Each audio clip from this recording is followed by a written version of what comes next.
Hey everybody, and welcome to Unofficial Wild Ride with Steve-O.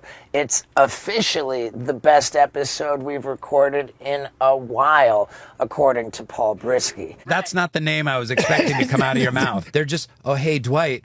I almost instantly regretted it. This is your show, though, right? Zonkies? I've heard good things about the beginning stages of a meth addiction. And Rainn Wilson and I have been buddies for a very long time.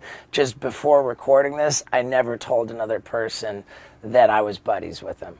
So that's very interesting. And man, I agree with Paul Brisky. The greatest episode in quite some time.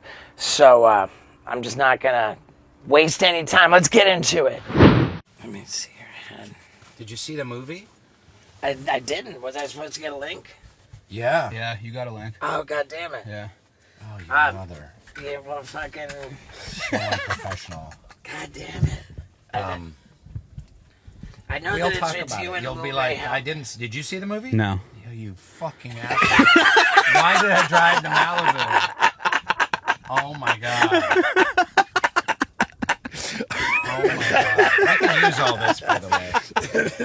Yeah, we're rolling, Except too. I'm not. Except I don't have a mic. That would help. God. I was thinking about lying for a second, but I was just like, no, I can't lie. You would think about lying, you bastard. I was like, no, I can't do that. The whole reason I came into your stupid fucking stinky ass van and drove down to meet you here in Malibu was to promote this goddamn film. You didn't even watch it. Yeah, I didn't know that I had a God. link. I'm, Vinny sent you the link, and Yeah, he didn't no, even watch it. I didn't send you the link. What did it Your kill- team sent the link, and Oh, his team. but you're Did not your very good with team- emails. Emails are very challenging. It's very much for me too. Very much for me Super too. challenging. So you start the movie with Lil Ray Howard.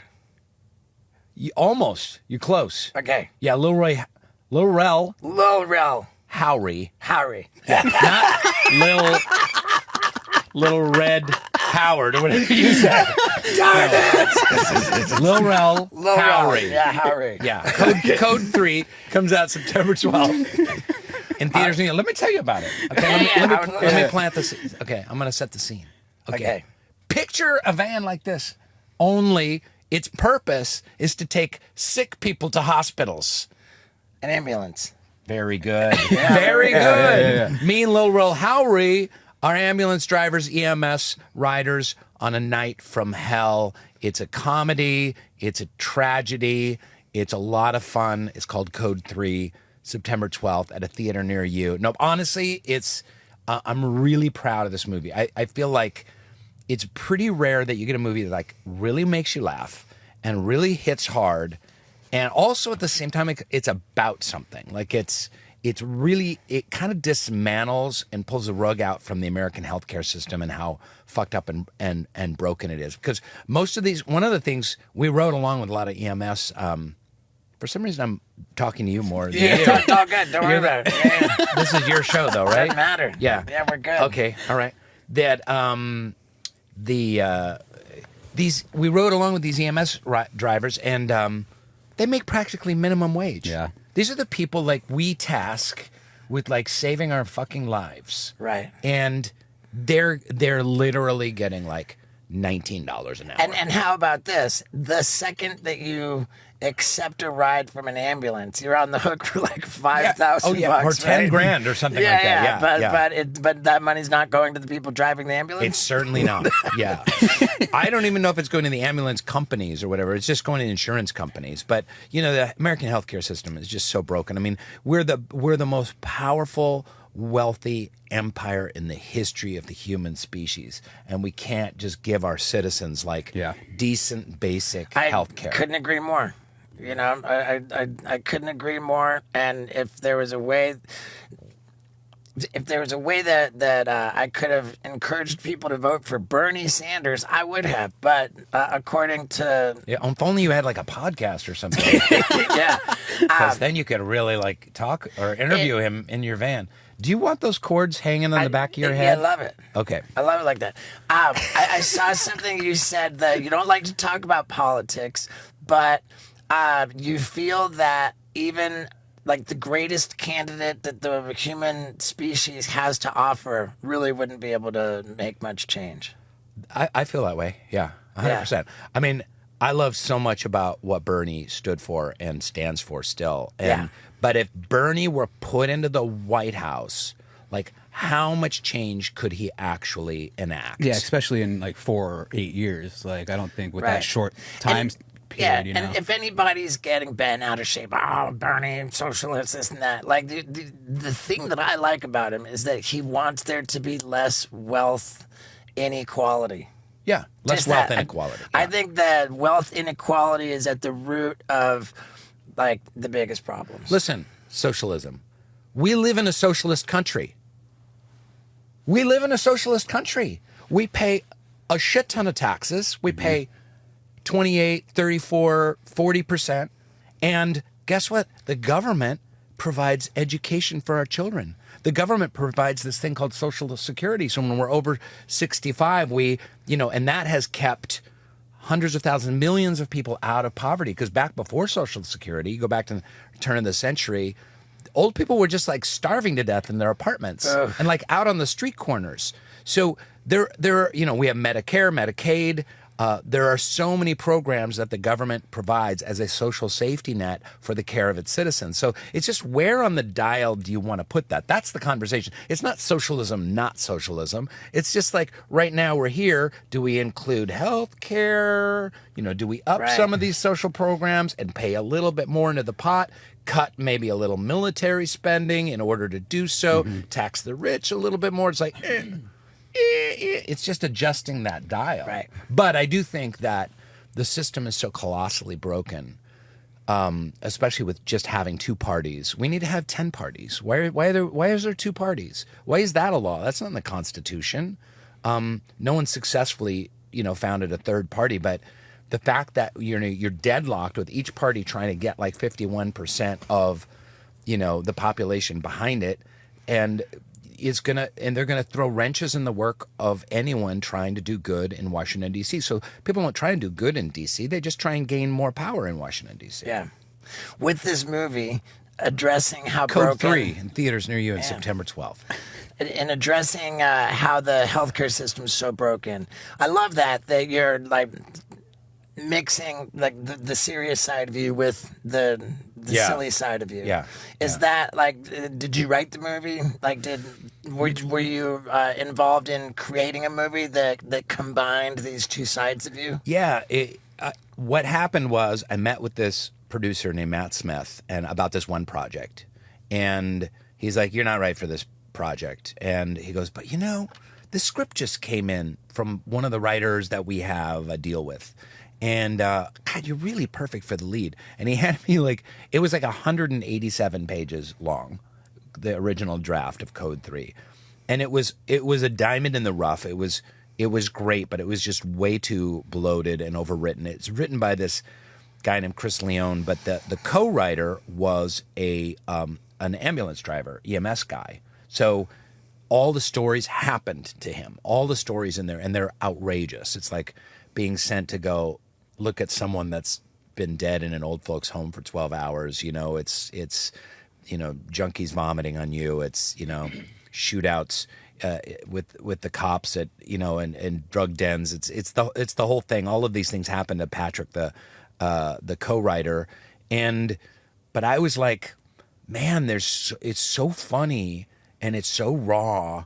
But, if we can just and if we can just ratchet up a little bit of social commentary in there, just a little bit, because all you need is just you just need 5%, you don't want to turn people off and be like, oh, I'm going to learn a lesson from this fucking movie. It's not about that. But then we trimmed it down and shaped it up and then took it out. We got some financing for it. And I'm excited to have been with it from the get-go. Okay. Yeah, there you go. The link's in your email. You know what? When's the last time you checked your email? This is August. This is how it works for me. I get texts from people saying 9/11 urgent. There's something in your email, and then I'm like, oh, okay.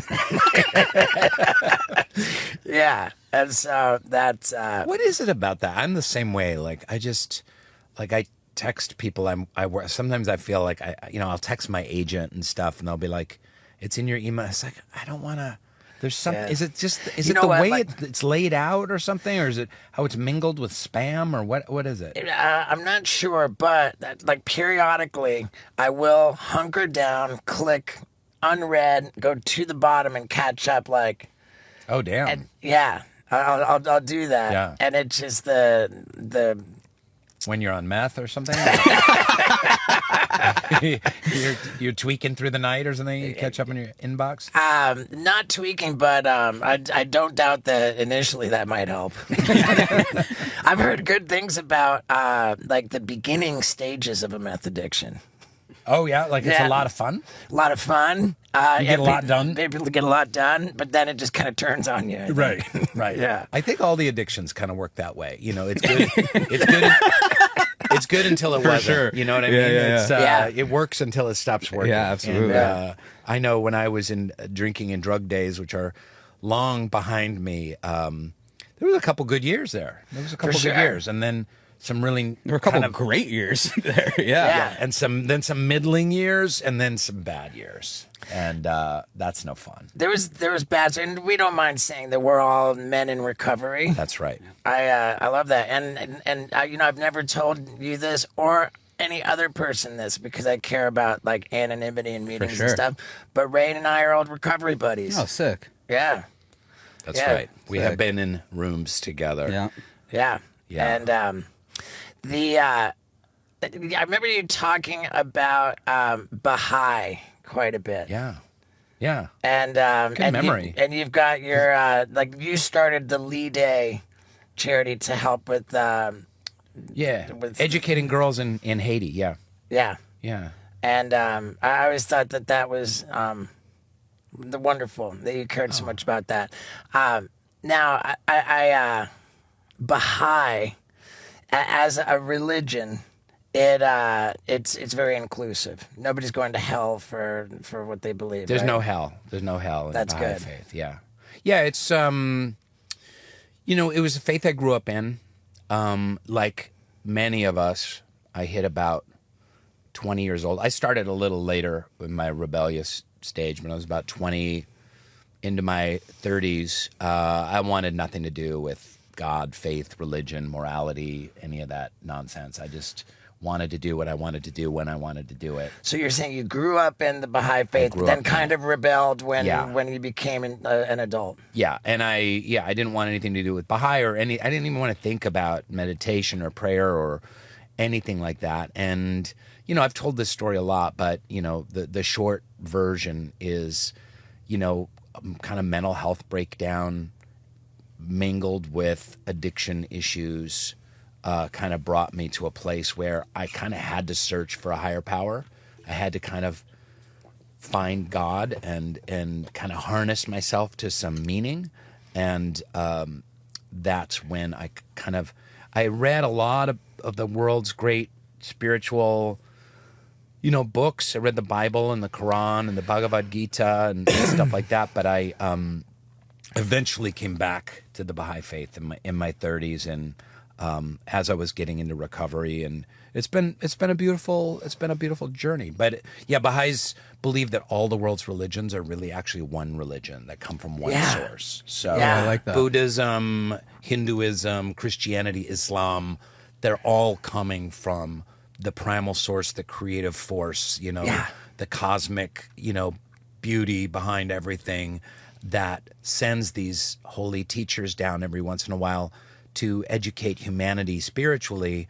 And Baha'is are also followers of a new teacher who goes by the title of Baha'u'llah, and that name means the glory of God. And he was from Persia in the 19th century and wrote tons of beautiful mystical works, prayers, and writings about social change. And so as a Baha'i, I'm also a Christian. I'm also a Muslim. I love it. I'm also a Buddhist. This is very reminiscent. It reminds me of the Self-Realization Fellowship. Yep. Yeah. Saints of all religions, we bow to you all. Yeah. Yeah. I love that place. Do you go to their places here? And when there's I was one in in- Hollywood and one in Right. Palisades. I've been to a bunch of them. Been to one in. I wonder if the Palisades one survived. It did. Not only did it survive, it's standing strong. And I like to stand very strong in the bedroom, if you know what I mean. That's why I love a little bit of help from Blue Chew. And if you're a guy who could use a little bit of help in the bedroom, then it might be time for you to try Blue Chew. They're delicious, chewable tablets with the same active ingredient as both Viagra and Cialis, except they only cost a fraction of the price. But for listeners of the Wild Ride podcast, you can get an entire month's supply absolutely for free. All you pay is $5 for shipping if you go to bluechew.com and use the promo code STEVO. Yeah, dude.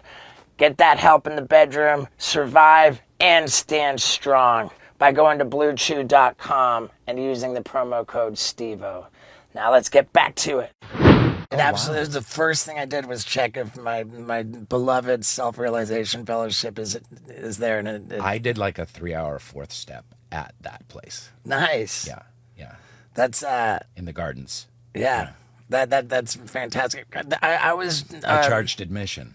$50 a head. We got like 500 people there. It was great. I was just figuring out how to just make my nut, monetize. Yeah. There was a field trip when I was in rehab to this self-realization fellowship because, like, with the 12 steps, higher power, we're going to go open our minds. We're going to, and, for all the people who are mad at religion, like, oh, don't scare me with hell and everything. And, like, I had a lot of that. I've never appreciated the idea of a heaven which is exclusive. Yeah. I like inclusive. And so this opening prayer there, they got me right away. Yeah. Saints of, beloved God, saints of all religions, we bow to you all. Yeah. And they've got a shrine at the Self-Realization Fellowship to honor each and every major religion. Yeah. So I think maybe I'm a Baha'i. Yeah, dude. Let's do it. So you've am I correct that you've been like kind of all over the map where like you speak out against like entertainment carrying like political activism, but like kind of with it or kind of like No, here's how it breaks down. I care really strongly about issues, right? I care really strongly about climate change. I care really strongly about, healthcare, environment stuff, education, and the corruption and kind of the military-industrial complex of America, how we're off track. But I don't do it in a partisan way. I'm just not doing it in terms of like getting behind candidates, because I do feel at the end of the day that Democrat versus Republican, is one of the candidates going to be ultimately a little bit better for our country than the other? Yeah, of course, but that's not the main conversation. We're just going to be going back and forth for, another 1,000 years of like, no, I like this guy. No, it's going bad. Oh, the economy's bad. No, I like this guy.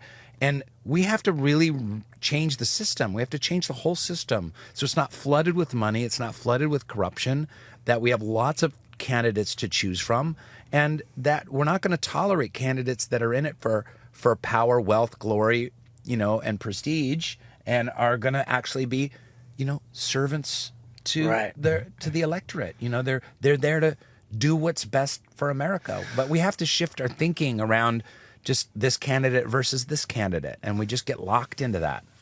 I think that there's also the point that by definition, a politician's job is to get elected. And in order to get elected, you've got to, at least promise to give the people what they want. And what the people want is not what's best for the country's future. So that, right, in that is sort of a gridlock that's never going to progress. Yeah, I don't know if I agree with that. I mean, I think most people want what's best for the country's future. It's just kind of like, how do we get there? Like immigration, right? So there's a lot of talk about immigration right now. On the political right, they're kind of like, let's vilify immigrants and lock them up and build a wall and, pull families apart. And the left can kind of be a little laissez-faire about it, but want to fix immigration nonetheless. These are general tendencies, but it's like everyone needs to agree, like, immigration is kind of broken. We want people here legally, not illegally. We can't just have open borders and abolish ICE. Like, are you crazy? We Right. just have 50,000 people a day pouring into the United States, and then after 10 years, like, how are we going to have a functional government? How's that going to work? So, we have to fix the system. It's like, how do we go about that? And we can find a reasonable path to doing that. I really feel like we can. But because the political system is so supercharged with, like, we need to get elected, and not only that, I need to build up my war chest to get elected again. And I've got, like, the primaries where I have to be either ultra right or ultra left in order to get elected. But then I need to come center a little bit once I am elected, but not too center, because I still got to be raising money every single day. You talk to politicians, they're like, how often are you raising money? Every day. Every day I'm on the phone. I'm hitting up donors. I'm sending out emails. I'm making messages. I'm sending out, like, cameo style videos and stuff like that. It's a fucking madhouse. And, like, we can sit down and be reasonable and figure out the immigration issue. We really can do that. I do believe that most people would be in favor of that. Yeah, there's going to be a couple of assholes who are kind of like, kill them all, Right. But I don't think that's the majority of people. Right. I think that we should probably get out of the weeds on the politics stuff, maybe. I want to ask. Well, how are you doing on your issues around animal rights and veganism? I'm back on seafood. I've always gone back and forth between vegan and pescatarian. Okay. Now, why go back and forth? Just because you miss eating fish? There's been different reasons, like all the mock fake chicken. Yeah. It's just not food. It's not food, and I feel like it's hard to get protein as a I did it 9 months as a vegan. I was a pathetic vegan. But it's hard to figure out meal planning. You got to be kind of rich to do it. You know what I mean? Like, how are you going to get your protein? And you got to cook a lot and source stuff. Right. It's tricky. But as far as the animal activism goes, you'll remember I was in all kinds of trouble. Yeah, you chained yourself to, like, a billboard or something. Yeah, well, no, like that came radio later. tower. That came later. I climbed up a 150-foot tall crane with an inflatable killer whale that said "SeaWorld sucks" and started blowing up explosive fireworks. Like big fireworks. And you almost lit the Hollywood Hills on fire. Yeah, like and there were 80 firefighters, 18 cops, like 10 fire and did you trucks. go in the slammer from that? I was arrested. I was sentenced to 30 days in jail, but got off with a cool 8 hours. You spent 8 hours. It was more of a financial blow than like an incarceration situation. Okay. And looking back on it, it's crazy because after that, like, it did get so much publicity, and people would come to me and say, "Oh man, I really respect what you did to, protest SeaWorld." And I would always feel like, really, I was just like kind of just being an attention whore, after I guess there was a little twist of, this, but the overall, I'm ashamed of having just wasted valuable resources of first responders. Like I'm just not proud of that. And the whole SeaWorld sucks. I'm angry at this. I've really, as I've evolved, moved away from negative reinforcement. I'm not out to shame anybody for don't eat meat, that's bad, that's not. What I wanted to do is just get into positive reinforcement. Yeah. And that was what inspired my move to Tennessee. I got this big, huge property to open up my own animal sanctuary. Oh, great. Yeah. What kind of animals you have there? So far, we've got goats, pigs, dogs, and cats. But we'll very soon have... Are they all playing together, like fucking each other? No, they're all of our males are fixed, and we got them that way when we rescued them. But yeah, we're officially registered as a 501c3 nonprofit. Amazing. What's it called? It's called the Radical Ranch. Love it. It's technically not a ranch, but that was something I learned after I named it. But it is radical. What is it? What makes it a ranch? What makes something a Well, ranch? a ranch is typically like 1,000 acres and all focused on the act Cattle? of breeding. Oh, okay. Like breed, Okay. like you breed cattle, like basically for slaughter. I think on Right. a ranch, and that's Yeah. clearly not what we do. It's more of a farm. Yeah. But radical ranches it's got a cool ring to it. Yeah, I love it. Next comes donkeys and cows. Oh, sick. You know, You're we have getting a pet donkeys. donkey. I read that you have a zonkey, and Yeah. and that means a zebra mixed with a donkey. Yes. So it's a donkey with stripes. Yeah, my wife, I don't know where she was. It wasn't Tijuana. It wasn't like a donkey show. But my wife saw a zonkey somewhere, a zebra donkey hybrid. And she was like, what the hell? And she went home and just Googled zonkies.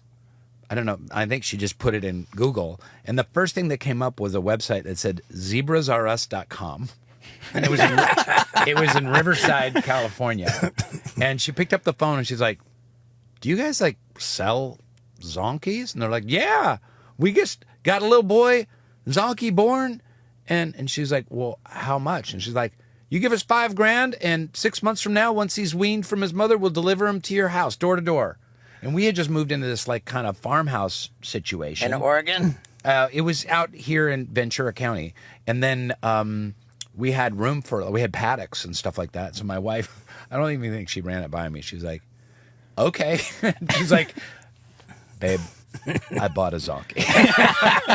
But I was fine with it. And then sure enough, like 6-7 months later, this little adorable half donkey zebra hybrid, my son named him Derek. Nice. He showed up at our house, and we've had him ever since. And then we rescued a donkey named Chili Beans, and they're best friends, and they share a stall. A stall. That's sick. Yeah. Yeah. The only thing, like my board of directors, my board members, like are very stringent. We cannot exchange money for animals. Like, Wow. that's the only thing, you know, like it's got to be rescue. Yeah. Like, and I don't know that it would be so much of an issue for your zonkey.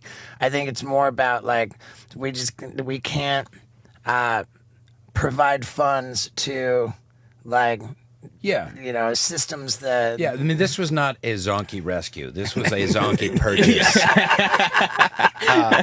Maybe if we could go back in time, I'm not sure we would have done it. I mean, but my wife does ride horses, and she does buy some horses and train horses and sell horses. And stuff again, like I'm not here to shame anybody. that. Too late. Too late. But yeah, no, I know. We went to Thailand, and we rode some elephants. They have like elephants living in a sanctuary, found like the most humane place, stuff like that. And then afterwards I had some friends and some activist friends and stuff like, you fucking asshole, you can't ride elephants. Like, that's so mean. It's like, well, we ride horses, right? Right. Like, humans have been riding horses since like, I don't know, 2000 BC on the Right. Mongolian steppes. And like, they've been riding elephants for 1,000 years. I mean, where do you draw the line of like, Right. of riding an animal, breeding an animal to be rode? Yeah, of course there's a lot of elephant abuse, and they were used for logging and like beaten to death and treated really circus was poorly. so And the bad. circus is the worst. The worst. The worst. The whole thing of like, I mean, an elephant in its natural habitat, I understand, will walk somewhere in the neighborhood of 100 miles in a day. yeah. So it is not like in its DNA to be chained to a post Yeah. or stuffed into a car on a train. Or even in a zoo where it can't like roam Right. around. Yeah. Right. So yeah, I felt that was what first got me into animal activism was Working in the circus? Yeah, well, I was a circus clown, and one day at in clown college, they brought some public relations people from the Ringling Brothers and Barnum and Bailey Circus, and they said, some of you will be working for the Ringling Circus, and what that is going to entail is you showing up in cities like a week or two in advance of the circus to promote the arrival of the circus. And, you know, like while you're doing that, you're going to be interviewed, and some people are going to ask you questions about animals in the circus and if there's animal abuse. When those questions pop up, you shut the fuck up. You have no opinion. You're a fucking clown. Go ahead and fall down, whatever. But, you know, and a lot of people feel that way about actors and podcasters and whatever the fuck you do. Right. Stunt comedy performers. Sure. I'm a stunt comedy guy. Shut the fuck up. Like, Right. shut up and dribble. But in this case, it's shut up the clowns, you know? Right. Yeah. But I remember, like, being in clown college, and of course, my memory is probably... How'd you do on your finals? I was injured for the gala, performance, but that's not why I wasn't selected for the circus. You were a circus reject. That's low. Yeah. Being rejected never feels good. But sometimes if you're the one rejecting, it's good, especially if you're rejecting a bad habit. Think you know what I'm talking about, and if you've got a filthy, nasty habit that it's time for you to reject, then let me suggest replacing it with a good habit by trying a fume, the diffusive device which flavors air and helps you replace a bad habit with a good habit. If you want to try it, like hundreds of thousands of people have successfully done, then go to tryfume.com and use the promo code STEVO to get a free gift with your purchase of the Journey Pack, the pack that puts you on the journey to being a happier, healthier you. One more time, go to tryfume.com and use the promo code STEVO for the free gift with the purchase of the Journey Pack. Now let's get back to it. I was. And but my memory might not serve like very well, but that was the gist of it. And I remember thinking, wow, like I just got the sense that there was like some icky with the, you know, and so that was what I thought, okay. And then I ended up working in another circus where very clearly the circus owners were terrified of their own elephants, you know, and they had they'd done the stampede, you know, the elephants had gone nuts a couple times. They had a tiger that lived in a box, or like when it was performing the magic act, they transferred it into a glass box. It just went back and forth between two boxes that were the length of its body. That's fucked up. So when I got a platform, You saw how the sausage was made, so to speak. for sure. And when I got a platform, I took to it, like speaking out against what I felt was really wrong, and it became an issue by issue thing. And then look at Siegfried and Roy. Right? I think they're making a movie about Siegfried and Roy. Did you ever see them? I didn't see them, but it's interesting because an elephant can handle like the weight of a person. Right. When we had this animal show, Wild Boys, and we rode ostriches, which I'm not proud of, man. We did a lot of stuff on Wild Boys that I am very much not proud of. We went to, I rode dolphins in captivity at some SeaWorld type place, you know, we appeared on camera with like the orcas with the dorsal fin flopped over, it's tough, man. Yeah. But what was the criticism about being in Thailand with the elephants? Is it This year you're not supposed to ride them because it's a tourist thing and you don't really know how they're treated and stuff. And right? That makes sense. So, I mean, these seem to be treated very well. I'm really glad that I got to do it because it's really freaking intense. I mean, you're 20 feet up in the air and, you know, you're holding on for dear life, and this elephant is just like, they just want to get down to the river and splash around, and then they're eating branches on the way. But they move, man. They just move. I'm pretty sure I did like the same. I might have ridden the same exact elephant on Wild Boys. Yeah. So apparently that's no bueno. But you know, I don't know. You know, It's tough, you know. I don't know. It's really I don't know what tough. the Like, answer is. you know, say like with everything. Like, are we not supposed to like fly on airplanes because it's really, you know, Bad for the environment. I got into skydiving, you know, because I was training for a big stunt for my stunt comedy, and you know, I like posted some video of skydiving, and like I saw people, it's like, oh yeah, great. Why don't you just take 10 flights and destroy the world? You know, like, Yeah. when in fact, like you're flying for like a very short amount of time, Sure, at a sure. fairly low altitude, and you Yeah. just come right like. It's not like you're taking a private jet, you know, Right. over to Cannes, Right. you know, for the film festival. But there are So- problems in just about everything that we do, no matter what it is. and even like I imagine there's some really extreme vegans, extregans that that don't want you to have, you know, pets of any kind, Right.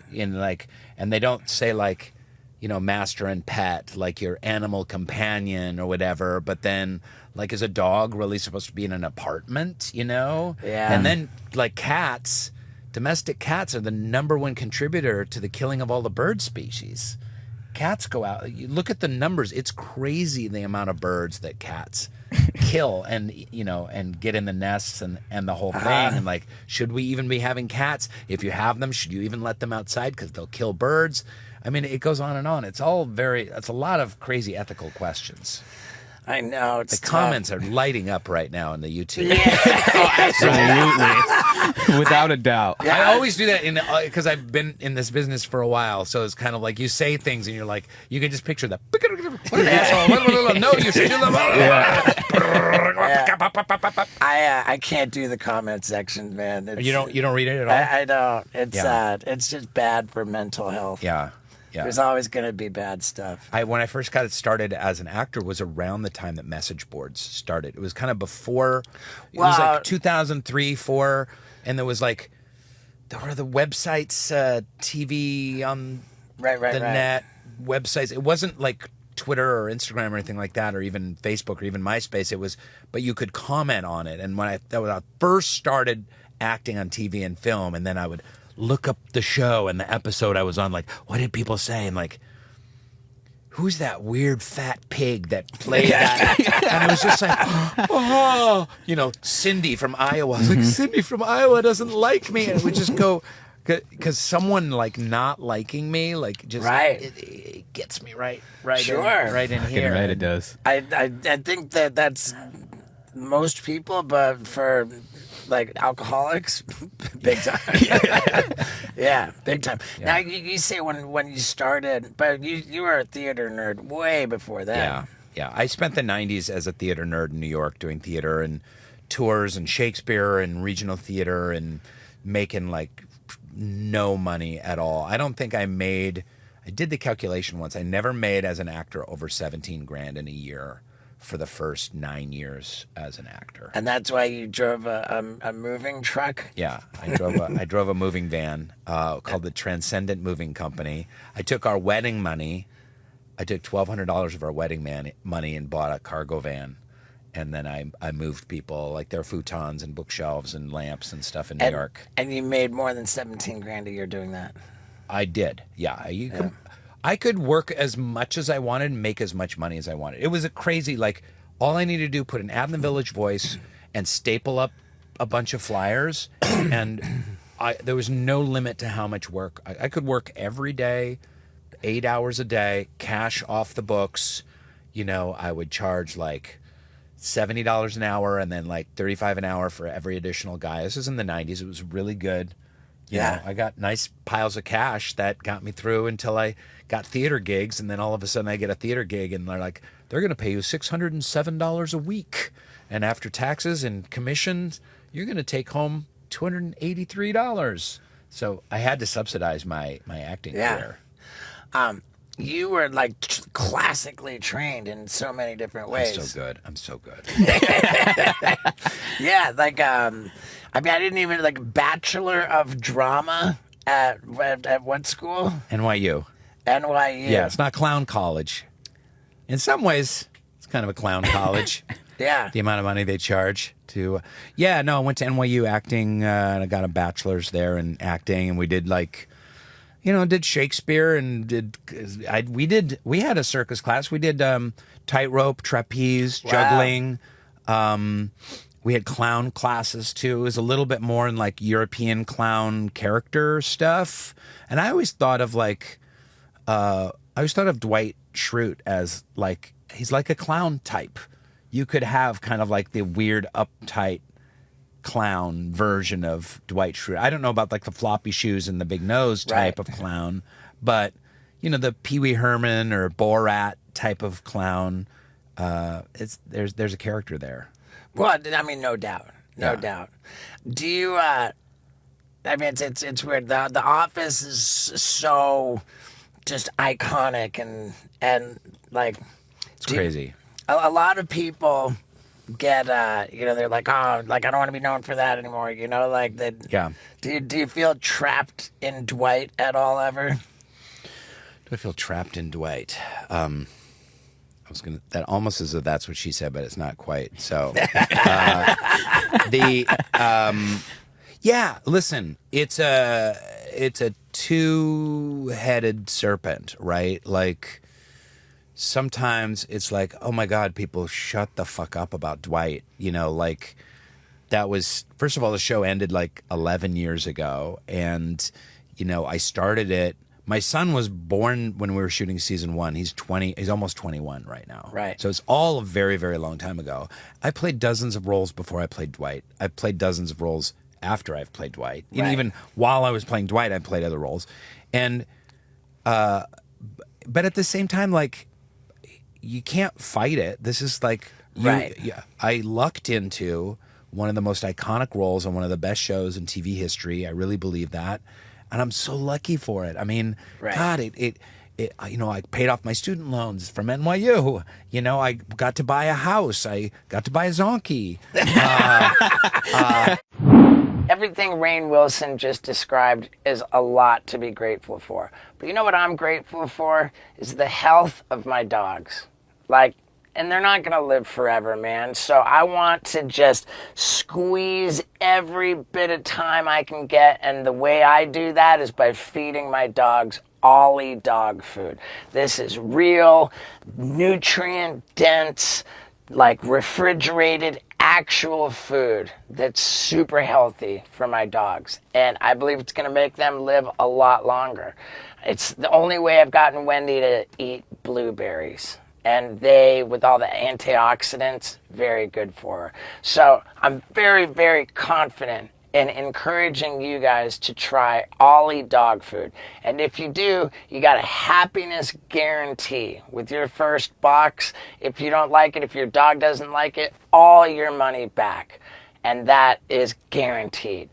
Plus, you get 60% off your welcome kit if you try this subscription.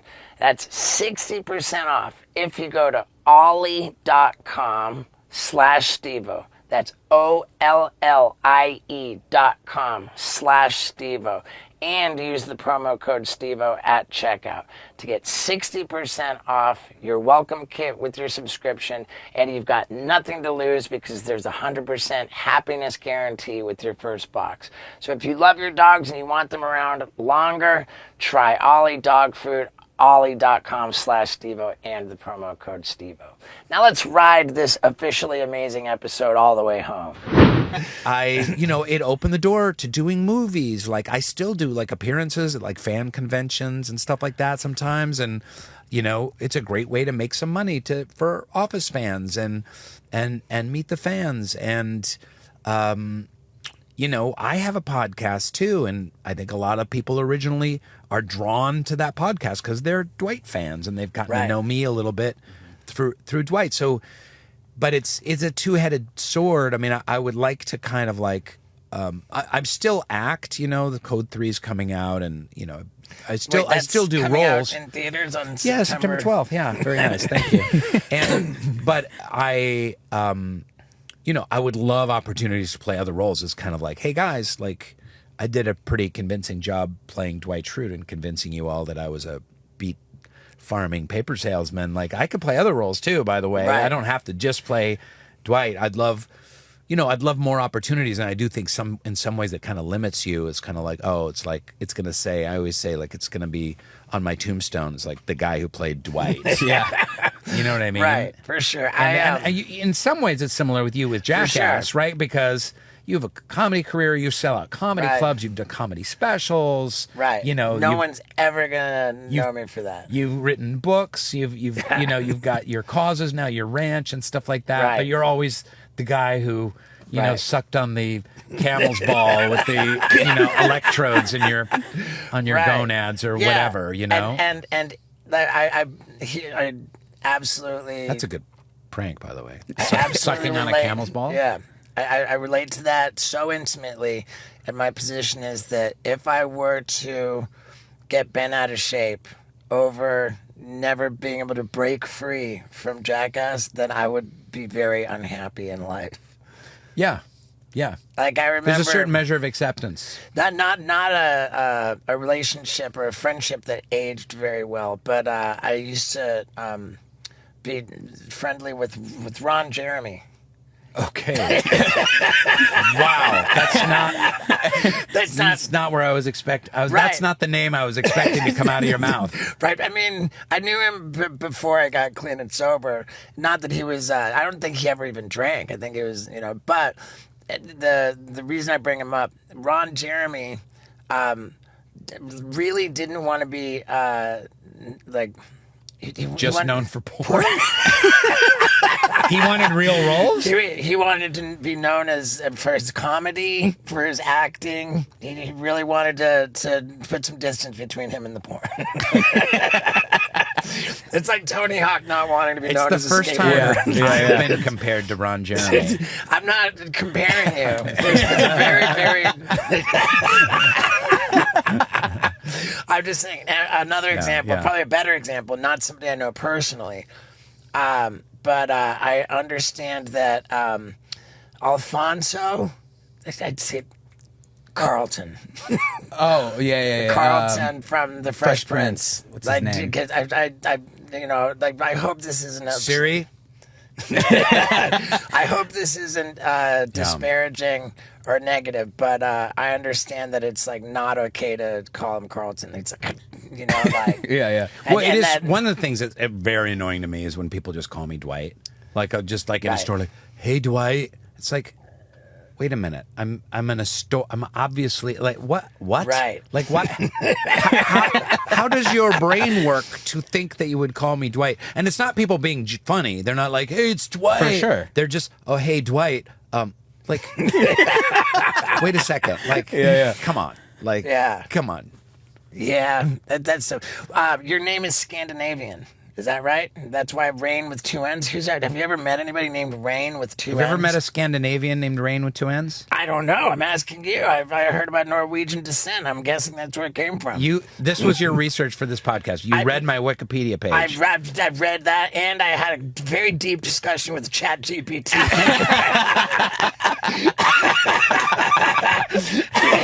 What would you ask?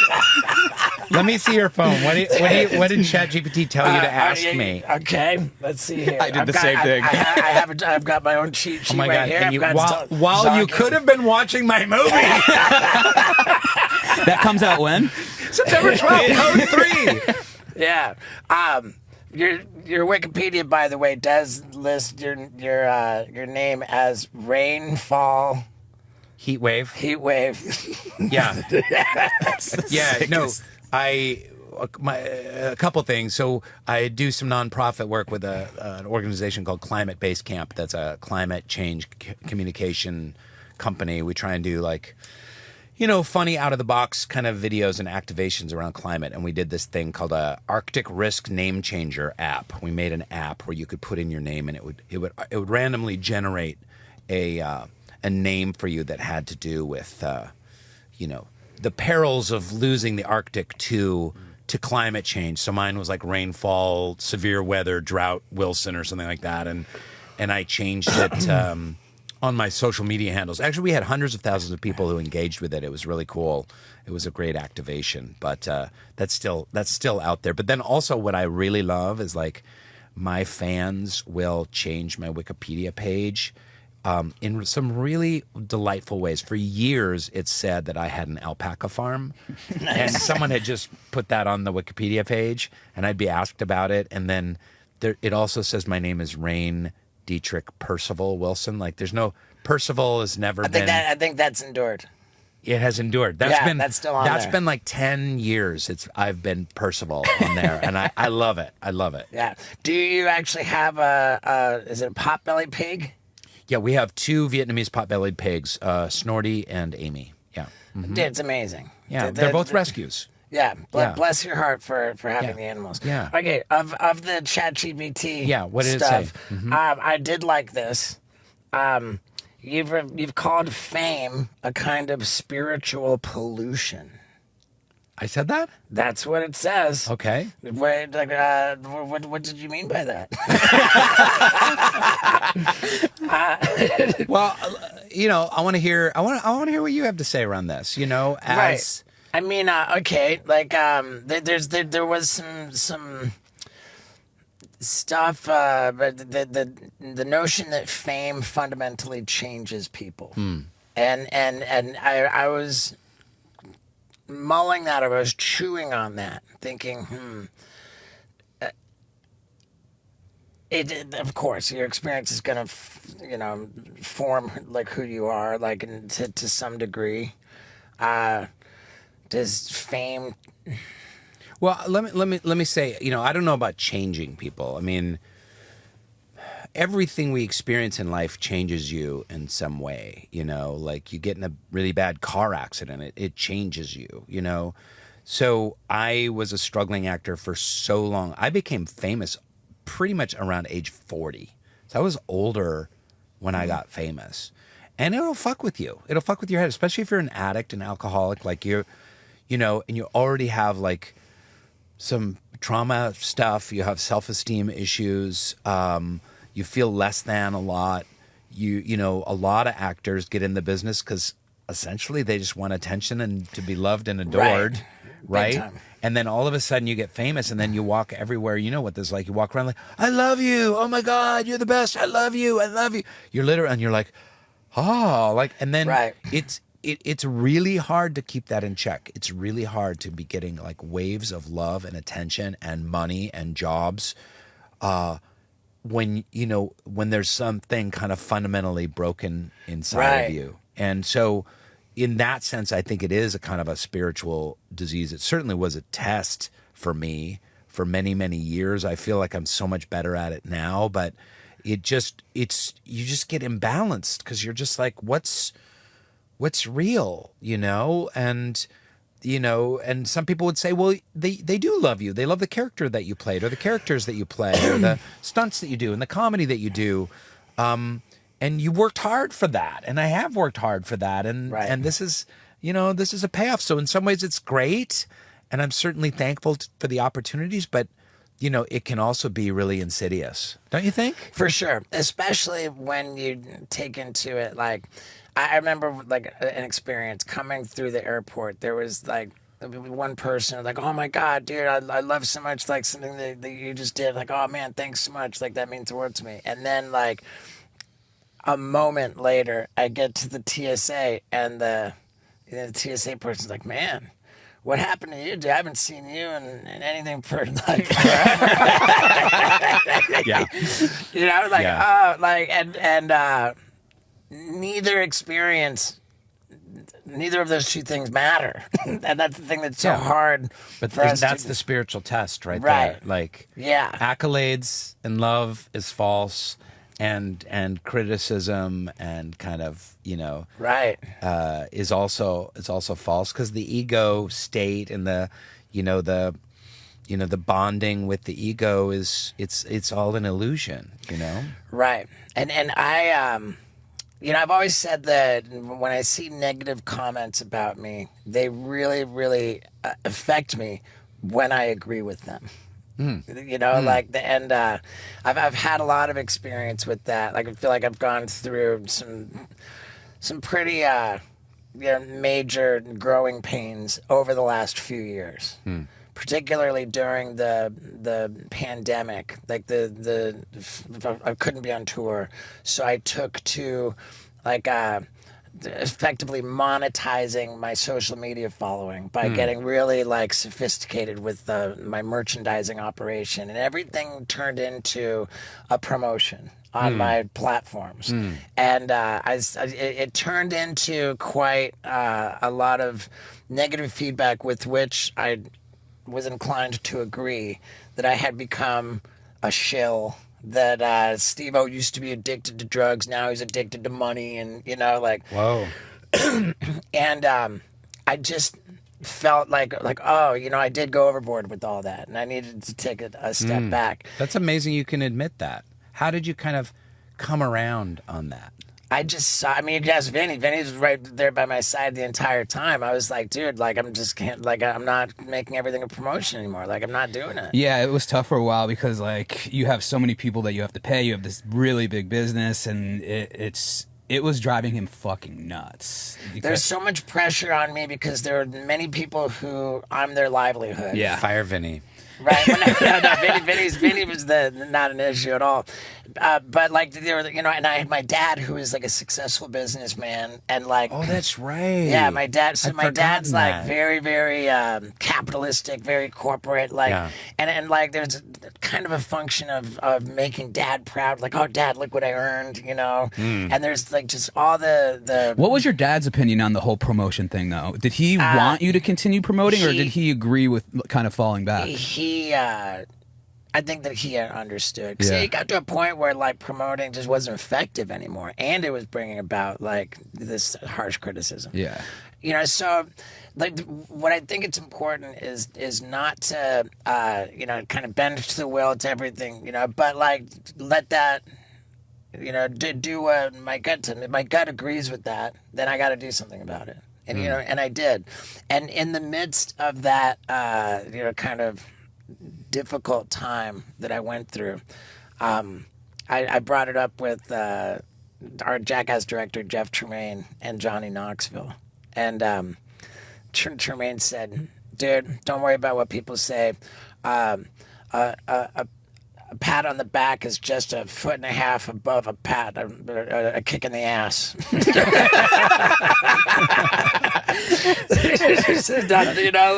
That's pretty wise words right there. Yeah, he attributed Who some would have thought the wrestling. director of Jackass would bring such wisdom to the equation? Right. What was Johnny's take on it? He said, like, you just can't, you gotta, it'd be basically the same thing. Like if we let everything that someone says about us bother us, but then like, But I love what you said about the airport. I mean, that's really sticking with me about like, the biggest spiritual battle we all fight is against our own ego, and even in Islam and the Quran, it's the greater jihad is the war you have with yourself and with your own ego. People hear the word jihad and like, war and stuff like that. That's the lesser jihad if Islam is being attacked. But the greater jihad, our life struggle is against our ego that keeps insisting like, I'm important, I'm here, I want more. It's never quite satisfied. Even, and I've talked about this on other podcasts and stuff, but even when I was at the height of fame on The Office and doing movies every summer while we're shooting The Office, winning Emmys, and I didn't win any, but The Office did. Nominated 3 times. Thank you, ChatGPT. But even then, like, it was never enough. Like, it wasn't enough. Like, they're only going to pay me X amount of money, like, and I'm getting, this money here, and that's not enough. And how come I'm not getting offered this? And what, Right. it was this constant,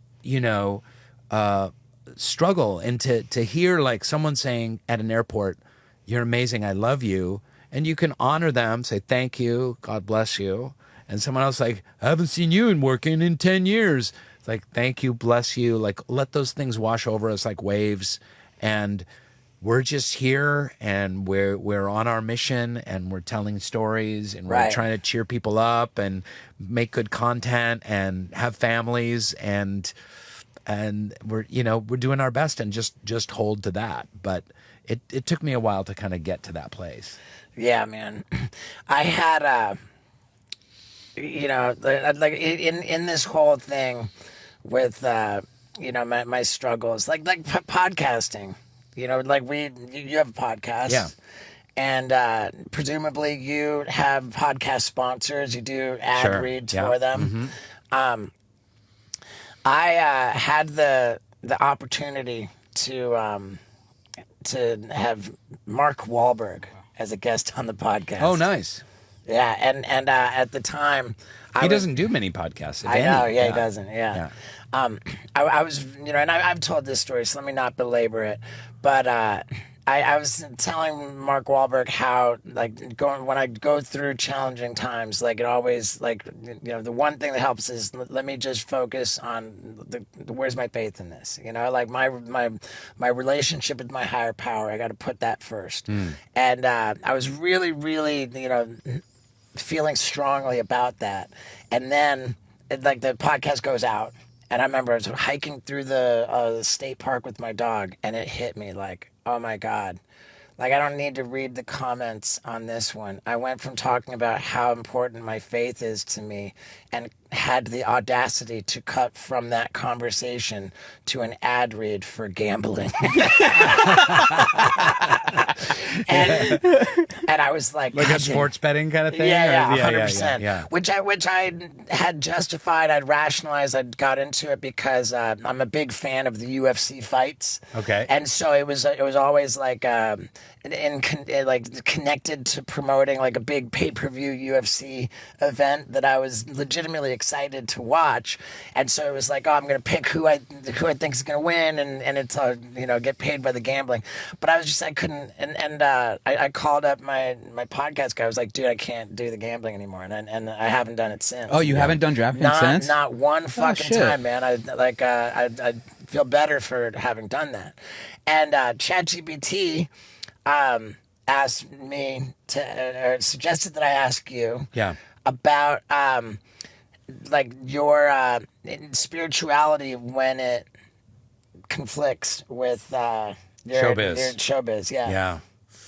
Yeah, that's a good one. That's a tough one. Were there things that you declined to do in your career because you felt that it wasn't aligned with your spirituality? Yeah, there have been roles that I've turned down. I remember there was a show, this was right before The Office, but I was starting to kind of get some heat as an actor. And there was a show where they wanted me to play like the second lead, but he was just always getting stoned and always getting laid and just like a party dude. And that's where the comedy came from. It was like always like this kind of weird looking dude, but he was always waking up with a different girl and like waking and baking and like, and I was just like, I can't, even though it was a lot of money, like I can't play that role for in success 5, 6, 7 years. I just can't, I don't want to be known for that. Now, that being said, I went on the MTV Music Awards naked except for a teddy bear strapped to my dick and out with Megan Fox. Oh, wow. Like I've done stupid, humiliating things. I look back on it like, why didn't I say no to that? Like, why did I wear a teddy bear on my penis? Did you come up with that, or did somebody pitch that to you? They pitched it to me, like, what about you and Megan Fox? And then you've got you're naked except for a teddy bear. And for some reason, I was like, that's funny. Well, looking back on it now, aren't you glad that you're able to say that on a podcast? Like, you shouldn't regret that. I still regret it. I wouldn't regret that. Right. But it was, I mean, I almost instantly regretted it as soon as I did it. I'm like, oh, Rainn, come on, get real. So, I mean, there's other, I was, I did this role in My Super Ex-Girlfriend. It's a movie that no one saw with Uma Thurman and Luke Wilson back in the day. And, I played just a kind of a gross woman-hating character. And, I kind of thought, well, it's a comedy, it's a good comedy ultimately with a good message, and I'm a part of it, and that's fine. And I'm supporting my family. I mean, there's lots of ways to justify it, but it's a tough thing to walk. But yeah, I don't do pod ads or booze ads or gambling ads, on the podcast. And what do you mean pod ads? pot. Pot. Weed. Yeah, okay, stuff. good, Not good. even like CBD oil, which is fine, but there was something else that was some weed. Right, thing, right, right. Maybe weed delivery app or something. I don't know. It's interesting because whenever like alcohol comes up, it's the thing like, oh, I'm a sober guy.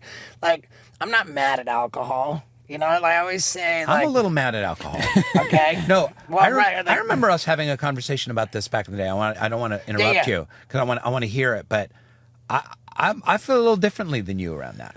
Okay, but no, when somebody, you're at dinner with somebody and they say, Yeah. hey, like, would it be offensive to you if I were to drink? Yeah, no problem at all. Right. No problem. at for all. sure.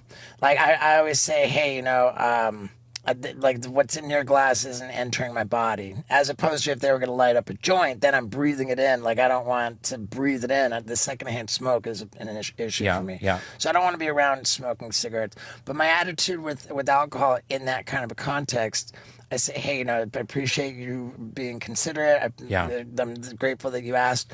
But I'm just like, I think of it like if I were diabetic, then like I wouldn't care if you Had an ice cream. had an ice Yeah, cream. I just yeah. can't have it. Right. So that's But how, but here's where we differ, I think, a little bit. and I've never promoted alcohol. Sure. Like, so, I don't remember a time when I've promoted alcohol and sobriety. So, But don't you think, too, like, on just taking it, I agree with you on all of what you just said. But then also taking like a 20,000-foot view of alcohol in contemporary American society or European society, all the societies.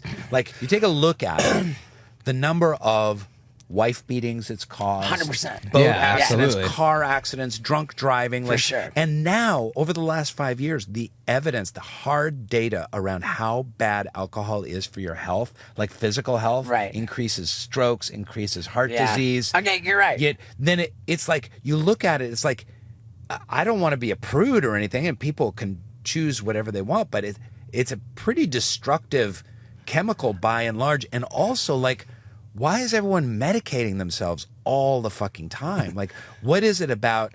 And I have nothing against people smoking some pot every once in a while, but like, pot's gotten a little out of control. Someone told me that pot in the 70s had 3% THC, and now it has 40 to 60% THC. It's a totally different drug. And like, why is everyone? And this was the same with me when I was using and drinking. I was just medicating anxiety.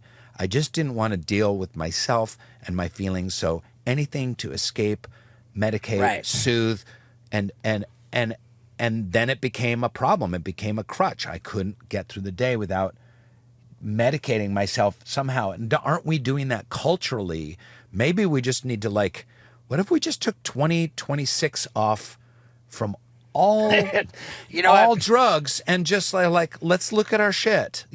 Why do we why is every social occasion have to be fueled by edibles and scotch or whatever? I'm with you 100%. I'm mad at alcohol too. But you know what I mean? Like, Right. in theory, I'm mad at Right. it. I'm not to anyone who choose, and I have so many of my friends drink, and it's totally fine. I'm never going to lecture them. Right. But when you really look at it, I'm I agree. I watch a lot of true crime content, and like murders, like all that, like not a lot of that stuff's going down without some booze in the mix. yeah. What kind of car are you driving these days? I remember your Chevy Volt. Wow. I ended up getting one, and I loved it. Yeah, I've gone through a lot of electric cars, and now I'm a Ford Lightning, the electric Ford 150. It's great. Did you do a Tesla at any point? I had Tesla for many years. Yeah. Yeah. And then I got pissed at Elon, and I got rid of my Tesla. It's an interesting situation. Yeah. I'm still driving a Tesla. It's a great car, though. You can't deny it. It really And is. the full self-drive. Vinny taught me how to use the full self-driving. I never figured that out. Now it's gotten to the point where like it doesn't even ask you to touch the wheel anymore. The new update, like right. Yeah. You were with me in Tennessee, Yeah. and it was at that point. Yeah. I was like, okay, I'm gonna agree to pay $100 per month to try it, and I'm just gonna have my finger on the cancel Yeah. button. And I was like, okay. I just started paying for it again too. Because the summons too, it could just come pick you up too. It's like, amazing. Does it's your the sickest Ford ever. Lightning It drive doesn't come itself? pick me up. It does not do that. Yeah, no. I'll leave the gym and I'll just hit the button. And the car will just come pick me up. It has a really good, not I wouldn't say self-driving, but whatever that is, where you don't have to cruise control. Yeah, cruise control, yeah. and and it steers itself. Yeah, You know. Yeah. The only thing about the Ford is it's a big ass truck. That would be great for you in Tennessee. So driving around LA sometimes it's a pain because it's just so big. Driving down Fountain, like how do you get down Fountain? But the new Silverado has like 420 miles on a charge. It's like one of the longest. That would be great for you for Tennessee. I love it. That would be sick. Talk to me about the Meg. Okay. Like, is that the Meg? Like, Are you excited to ask me this question? Or I you feel like am. okay? I remember it. Like the Meg was like Sharknado-esque. Is that fair to say? Yeah, it's a little better than that, but yeah. Yeah. That's a little better than Sharknado. Yeah. That's what they said on it. The Meg, a little bit than Sharknado. Yeah. I mean, how did that movie perform? Like, It made like $1 billion. Did it great? Yeah, but I got eaten in the first one. Spoiler alert. So I wasn't in the second one, so I didn't make. But I had some other friends that didn't get eaten, and like Paige Kennedy, and he got a nice paycheck to do the Meg 2. Not as many people saw the Meg 2. Well, they shouldn't have got you eaten. I know. Yeah, I know. Okay, I'm just looking at my cheat sheet here. The Meg 2 was. I just want to say one last thing. That's one of the best jobs I ever had. It was like 3.5 months in New Zealand. Oh wow! And an amazing ensemble. It was so much fun to shoot, and it was one of those that's one of those things. It's kind of like Dwight allowed me to do the Meg. Yeah. And I'm so grateful. I got 3.5 months in New Zealand, which is an awesome place. Have you been to New Zealand? I've been there numerous times. Oh my God. I absolutely love it. It's just paradise. And then to get paid to be there too, and is pretty sweet. I've never gone there for free. Yeah. Okay. So you started your Sound Boom YouTube channel 2008 and sold it in 2016. Is that right? You got so much wrong about that. I don't know how to process this question. Okay. Can I give you shit about this? Please do. You're the worst podcast host. I love it. Tell him something he doesn't know. He has like a matchbook with questions that he cribbed from ChatGPT. Well, no, this was this I believe was Wikipedia. So give me I had two companies, both with the word soul in it. I had this company called Soul Pancake that was a digital media company and YouTube channel. We started that in 2009 and we sold it in like 2018 or something like that to Participant Media. Yeah. So that was cool that we were able to make some really great content, and we made inspiring, uplifting content in digital media space and branded content space. We sold that, which was great. And then a few years later, I started Soul Boom, which is based on a book I wrote, Soul Boom, and that's the podcast, and it has to do with spirituality. I'd love to have you on it, man. I would love it. I'd love to. You game to talk about spirituality and Big spiritual time. journeys? For sure. I would love to have you on it, and you too. Do you guys come as a package? Wait, I mean, dude, this is my guy. Vinny's I'm my down. guy. Package deal. Steve-O and Vinny? Yeah. We'll get Yeah. together? Yeah. I love it. And so that's been this, social media and podcast kind of based on ideas from the book and stuff like that. So Soul Boom is a kind of a separate thing than Soul Pancake, but there is a little bit of a relationship. Yeah. What I was intrigued by is that just getting on YouTube in 2008 is so wildly ahead of the. Yeah. I'm an early adopter for having started YouTube in 2013. Yeah. And and then now I saw some kind of news that most of your favorite YouTube channels are owned by private equity. That's how that is some kind of a headline. So it's like a thing a current trend now is for people to build up a YouTube channel and then sell it. Oh, wow. So I thought, wow, for you to have started a YouTube channel in 2008 and then sold it, Yeah. and it like we started Soul Pancake in 2008. I'm trying to remember when we started our channel. It might have been 10 or 11. So Okay. the channel, I think, was Right. a little bit later. right. but But yeah, people are it was selling. early. People are selling their YouTube channels now, and you are wildly ahead of the curve with that. Yeah. We sold it to a great entertainment company called Participant Media. They don't really function anymore. And it was founded by this billionaire, Jeff Skoll. But they made a lot of the great movies. They made An Inconvenient Truth with Al Gore. Ooh. They made Lincoln, Spielberg's Lincoln. They did, was it Moonlight? There was a bunch of other Oscar-winning Spotlight movies that they did. So we were kind of a social do-good, feel-good YouTube and media presence. And so we got to be, it was a good sale. Do you know what I mean? As Yeah, opposed of to like course. just a private equity that's just going to try and Right. make cash off of it. But I don't fault anyone for doing that. I mean, that's kind of what people do these days. When you start a business, you start your corn chip company, and you're hoping to get bought out by Frito-Lay after 5 years. Yeah. You know, I mean, it's kind of how. Yeah, big time. There's no I was, my reaction was wow, way to be ahead of the curve. Yeah. You know. How is your YouTube channel doing? Do you do other stuff besides the podcast on it, or? Yeah, I do, and I've just been I'll go through spurts of real consistency, and then I won't, and then I Yeah. will. I'm building up for a put new it- spurt. Yeah. That's what she said. Yeah. What did do you do comedy specials on there? Do you? I can't because my comedy specials have become this multimedia thing that's super filthy. What does that mean? It means that I go out of my way to be inappropriate, with nudity. Oh, super and- filthy. Yeah. And do you sell those to your fans, like a lot of comics are doing these days? My last two specials, I put behind a paywall. Yeah.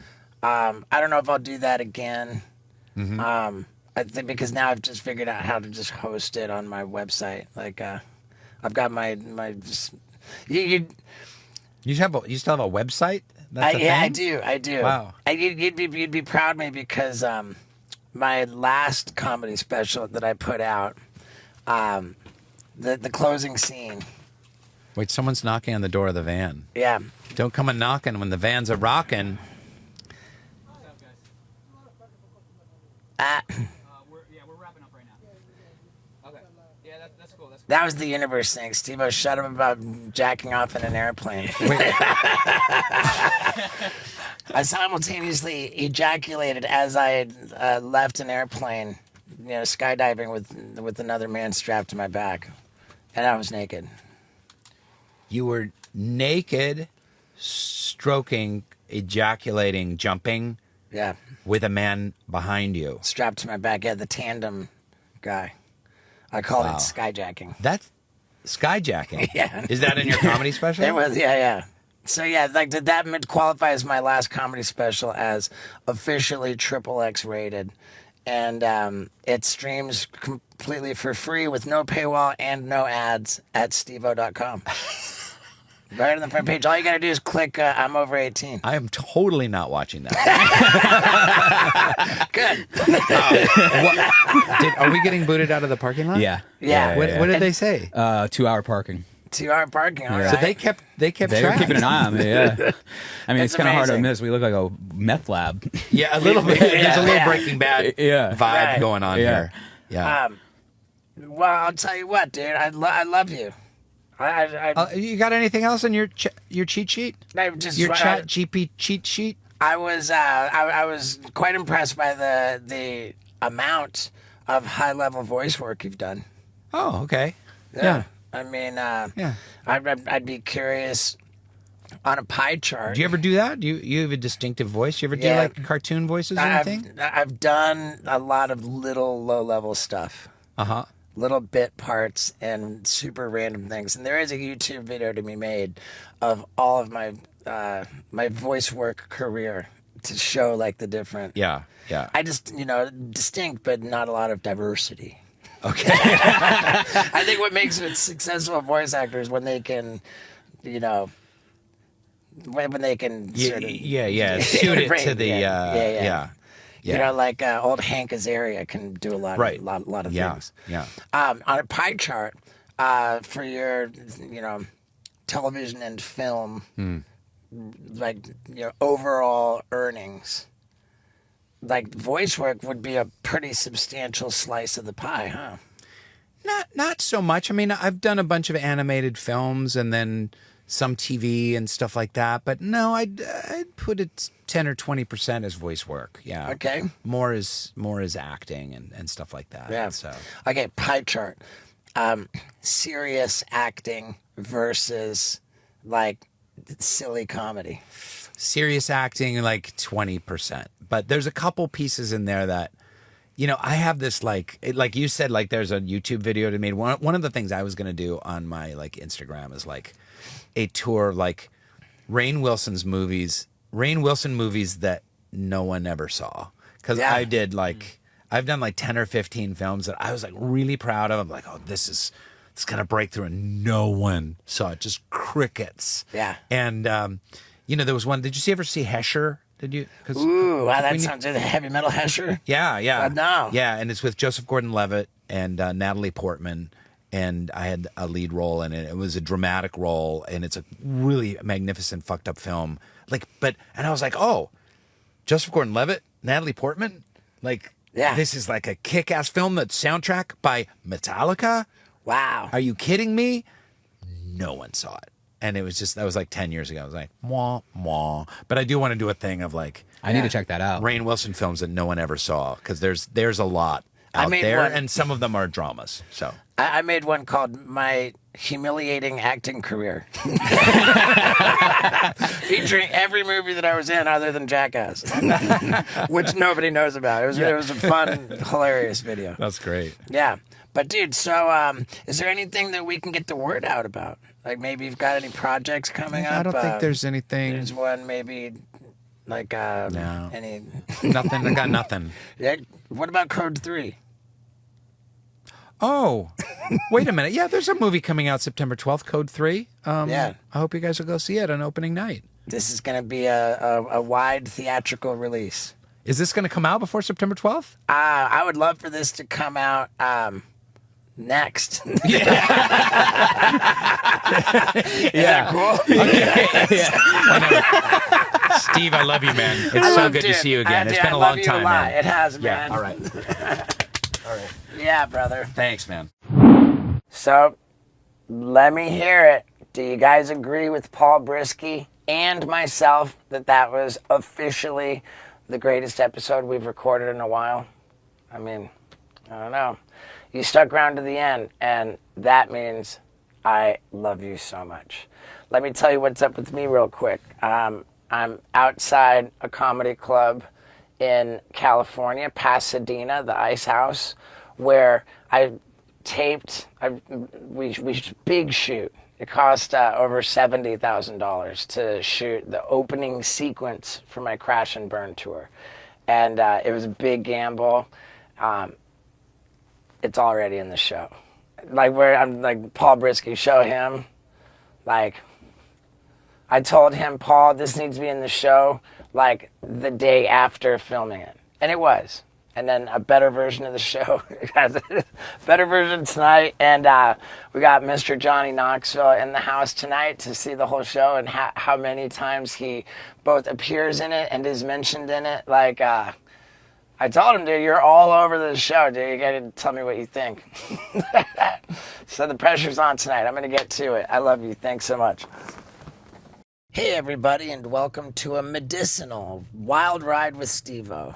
I say medicinal because, man, are we full of questions and concerns about our health. And what a treat it was to be able to sit down with Dr. Drew, a practicing physician, and just run through all of our fears, our hypochondrias, our, our curiosities, and honestly, our goals and ambitions to be healthy and optimize our life. Being 50 years old now, it's really important to me, and so we were just really excited. Dr. Drew might as well have just come out and said, "Man, you guys are going soft." He might have called us words for being like wimpy and sissies, and it's just pretty funny where he's like, "Yo, you got to mellow out." But hey, man, that's how we are, dude. We're very scared and sensitive people. So this one's a lot of fun. It's Dr. Drew. Let's get into it. Ladies and gentlemen, people of the universe, I bring to you Dr. Drew. People of the universe, welcome. Yeah, dude. I'm so excited. Good to be with you guys again. Good to see you. A little's happened since we were last together. Right. The world came apart, COVID, all kinds of crazy shit. Right. Yeah, how long ago was that? We were just saying that the first podcast we ever recorded in a parked van was with Dr. Drew, and it was a van that I was renting to test out if it was going to work. Yeah, was that episode 2? It came out as, I think it was episode 3. Episode 3. Yeah. It wasn't good enough to be episode 1. I don't Tony remember Hawk the was rationale. one. Tony Hawk was one. Oh, yeah. You guys did something, I think, from the roof of the van or something. Didn't you, or something?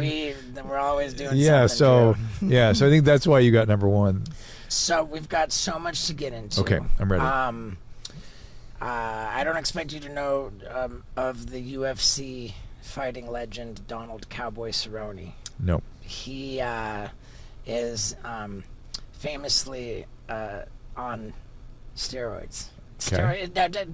Maybe I'm not getting this right. Testosterone replacement therapy. Yeah. Is that steroids? It is a form, testosterone is a steroid. Steroid is just a backbone molecule of which all the anabolic and androgenic steroids are built. Like cortisol is a steroid, right? But cortisol breaks down muscle. We're talking about things that build up muscle that are a steroid. And testosterone is built on a steroid, yes. Okay. So, But there's testosterone replacement, right? Which is restoring what is absent from normal production, like thyroid replacement if you have thyroid disease. But if you're taking a whole shit ton of testosterone, you were not on testosterone replacement. You were on steroids. Okay.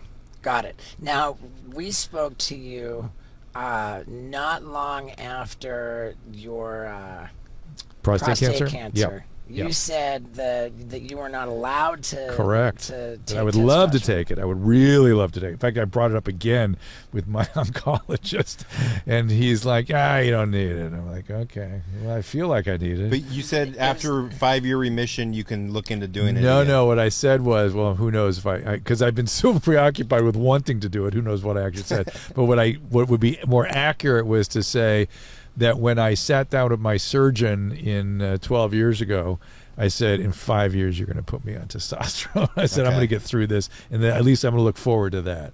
And when 5 years came around, I'm like, oh, shit, I don't think I should do this. And then I had a recurrence. Actually, since I last seen you, I had to have Wow. radiation therapy. So it would have been a terrible idea for me to go on testosterone. And so radiation took care of it. So Within 24 hours of speaking with this UFC fighter, Donald Cerrone, he linked me up with the company that supplies him with his testosterone. The company's called Transcend. okay. And they're like across the board, it's all about health optimization. Yeah, listen, like I told you, I'm a huge fan of testosterone for women. Not enough of it is used. They do. wow, Hell yes, they do great with it. Changed my wife's life. And they ovaries produce progesterone, estrogen, and testosterone, and it gets left out all the time. In fact, not only is it extremely important for women's sort of well-being and their same thing as a man, same stuff. It's much lower levels than male, but it still has the same kind of effect on vitality and libido and whatnot. And And there's some evidence that if you're going to be on hormone replacement like estrogen, adding testosterone might reduce the risk of breast cancer. Okay. And wow. and by the way, several studies just came out showing that estrogen replacement does not increase breast cancer risk even by itself, even with progesterone. Does testosterone make girls horny? Yes. Just like it does a man? Yes. So testosterone is the reason why it can. So women, like I always say, men, we're a hamster on a wheel, right? We are all the same. Women, flight deck of a 747, and each plane is different. Yeah. and so it certainly pertains to hormone therapies too. It's like some women, you put them on testosterone, and all they experience is irritability and aggression. Okay, and so you can see that, right? I had a buddy. I don't know. I had a buddy in high school that would like only date the girls with hairy arms because he's like, dude, they got so much hormones. They're so horny, dude. I'm like, how does that even make sense? It is an interesting sort of correlation, but hirsutism is not necessarily a testosterone latent phenomenon. Do men with large feet have large penises? There is some association between hand and penis. Is it feet. like the thumb to the? To some extent, yes, some extent. That's a true thing. I mean, you're asking me. You're making me take literal. It has an association. There is a thing there. Yes. Okay.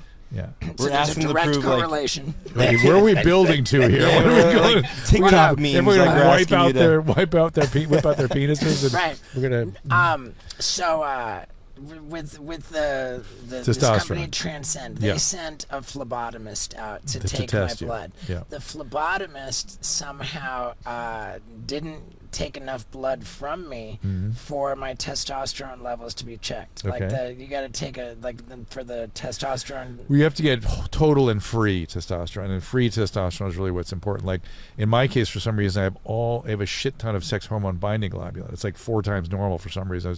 Must be some supplement I'm taking or something, and so all my testosterone is bound. You know, it's bound to the protein. Okay. It's not available for use. So, but my free is normal. So anyway, you need your free levels. So I don't know my testosterone levels, right. but based on the rest of the blood panel, which they did test, I got all kinds of peptides. You're going to get peptides. No, I'm already on already peptides. on 'em. I'm on peptides like crazy. Tesamorelin. Dr. Drew's over here like making faces like peptides aren't a good thing. Well, it's just like, oy vey, the peptide thing again. What it? I mean, dude, let me tell you, Drew. I've got tesamorelin. I've got nasal spray peptides, Yeah. which they say is good for cognitive. Yeah. I've got droplets that go under my tongue, Okay. which they say is good for Are you shooting it? immune. I've got love handle ones, 2 injectables, 3 pills, Yeah. a nasal spray, and under the tongue drops. And are they showing you the scientific literature, the evidence basis for what they're No, doing? what they're doing No, is they're- okay, you jump right in. No, but Yeah, they're looking at your markers and saying, "Oh, this is low. You have high inflammation. We suggest you take this thyroid thing what does inflammation mean? in the body." I You're don't going to know. have to define inflammation. That is a term that we throw around so casually that we don't even know what we're talking about anymore. Interesting. What are they talking about? Isn't it High something inflammation that's- markers. What are they talking about? I don't know.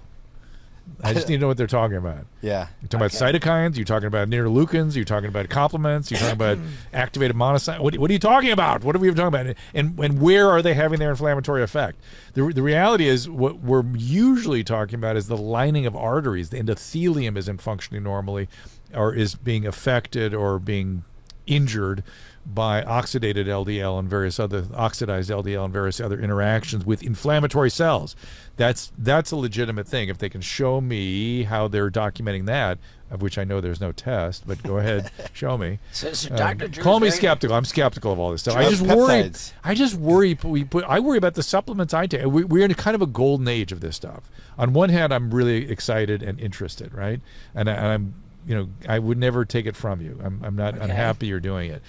But I get skeptical because you really have to show me the evidence for what we're doing, and we could be doing harm. We just don't know. There's no really good long-term studies that I know of for any of this stuff. I'm fascinated by it. How do you feel, Steve? I feel great. A lot of stuff is happening at the same time. It's called aging. So that's what that stuff is. I cut flour and sugar out of my diet for a full 4 months now. You're not doing resistance training, which I told you to do. Right. You got to do that. Sarcopenia is numero uno for longevity. Numero uno. And have you read Peter Attia's book, Outlive?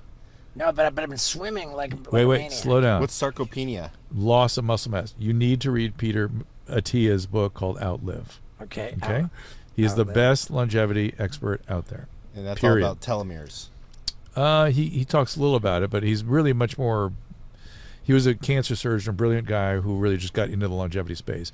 And I agree with him 1,000% on this one issue, which is there's one thing associated with longevity, and that is maintaining your muscle mass, both in terms of the organ system of muscles and in terms of reducing fall risk and other things.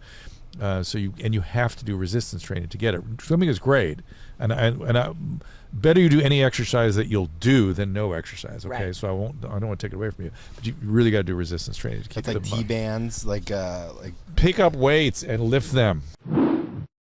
Dr. Drew is a big fan of lifting weights, and I feel him. I'm on that. But let's also talk about stretching, right? That's hugely important. And what about your feet? You know that like a lot of people's back problems stem from problems in the arch of their feet, and a lot of doctors will suggest standing on tennis balls as a way to stretch your feet. Well, my boy Sean Hale, who's a professional skateboarder, has come up with a solution in his company called Avos Therapy. Avos, it's special slides like sandals with inserts that go where the arch of your feet are, and you got different sizes. You wear it for 5 to 15 minutes per day. This stretches out and massages the arch of your feet, and it alleviates back problems, all kinds of like terrible stuff that you can avoid if you use it. And they've got a 25% off offer if you go to avostherapy.com and use the promo code STEVO. That's AVOSTHERAPY.com. Use the promo code STEVO to get 25% off your order. And it's a lot more than just back pain. There's a lot of health benefits in using these Avos slides. I'm so bummed I'm on the bus on tour and I don't have them with me. But you should have them with you. So one last time, go to avostherapy.com, use the promo code STEVO, get 25% off your order. Now let's get back to it. Oh, in every muscle group. So all right.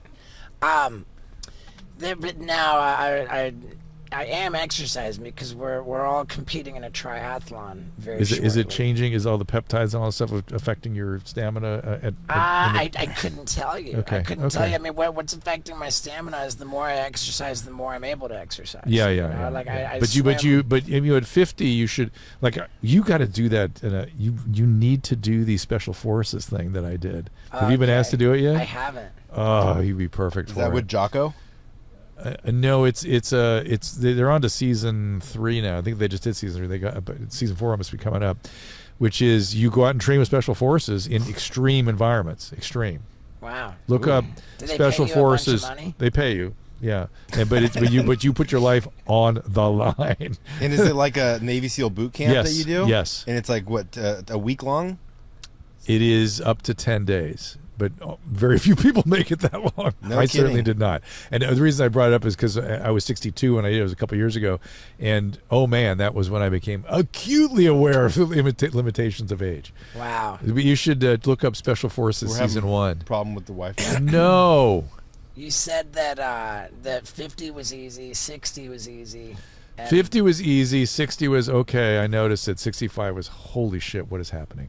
What is going on here? Yeah, This I feel is crazy. like 50s, especially because I've been making the effort to get in shape. Yeah, and if you clean up do my that, diet. you can really push it back just with diet and exercise. You really can. I like I said, I do think it is a golden age of supplements. There's a lot of things you can do.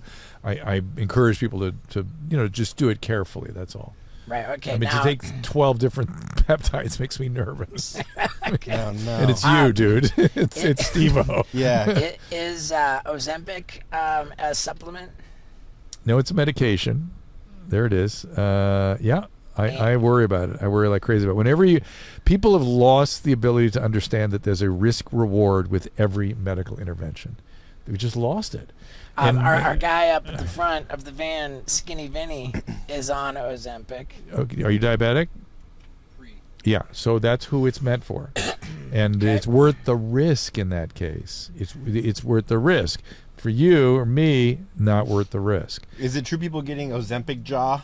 Have you seen that meme? They get going Ozempic around? face, and they also. I've seen bowel obstructions. I've seen people die from it. I've seen a gastroparesis. I'm not saying shit happens. It's worth the risk if you have metabolically significant weight loss. That you need to attend to, and especially blood sugar. I've been on it for a month and I'm down like 17 pounds. Congratulations, it's good. It works. It works like an MFer. Yeah, I feel like I just needed that extra push because I lost a shit ton of weight and I got to a certain spot. Yeah. And granted, like I was messing up here and there, but Yeah. I was just at a spot. Where's your microphone, dog? It wasn't. It was getting feedback. Yeah, it was horrible. So what?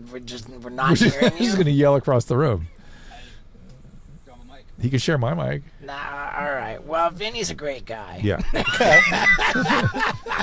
But I mean, what are we doing here? What are we doing here? All right. And then this widespread use, you're going to start to see real problems. Well, right. I mean, what I understand the major problem, let alone the fact that when people stop taking Ozempic, they just put on all the weight right back on. And more. That's correct that has been suggested to be an issue, but it's time for us really to get serious about diet and exercise, as a country. And it's been time for it's quite a been while. time for quite a while. But if you can if you have a significant amount of weight to lose, let's use the Ozempic. I'm fine with that, and then let's focus on the real stuff. I saw some news that there were concerns that Ozempic was going to be like the next opioid crisis. I clicked on it because, like, what are they talking about? What they were saying is that when you mix eating disorders with Ozempic, it's like it's so different. No, but if you've got let's say hypothetically a young girl who's got anorexia, Yeah. she's trying to not eat, Yeah. You would not give her Ozempic. Then she takes Ozempic. That's super bad, and that we're gonna have how is she going to widespread- get it? Well, that's the thing, is that the bar for getting the prescription is just getting lower and lower. Yeah. Well, if a medical professional gives it, then there's going to be consequences for that professional. Okay. So, All right. Let me ask a different one. What are the causes for frequent urination? Because male? Yeah, you saw I just peed. Yeah. I already have to pee again. Like, a what's going on million with things. me? A million ththings. It can be carbonated beverages. It can be prostate issues of various types. I went to a urologist and just say, hey, what's going on? Yep.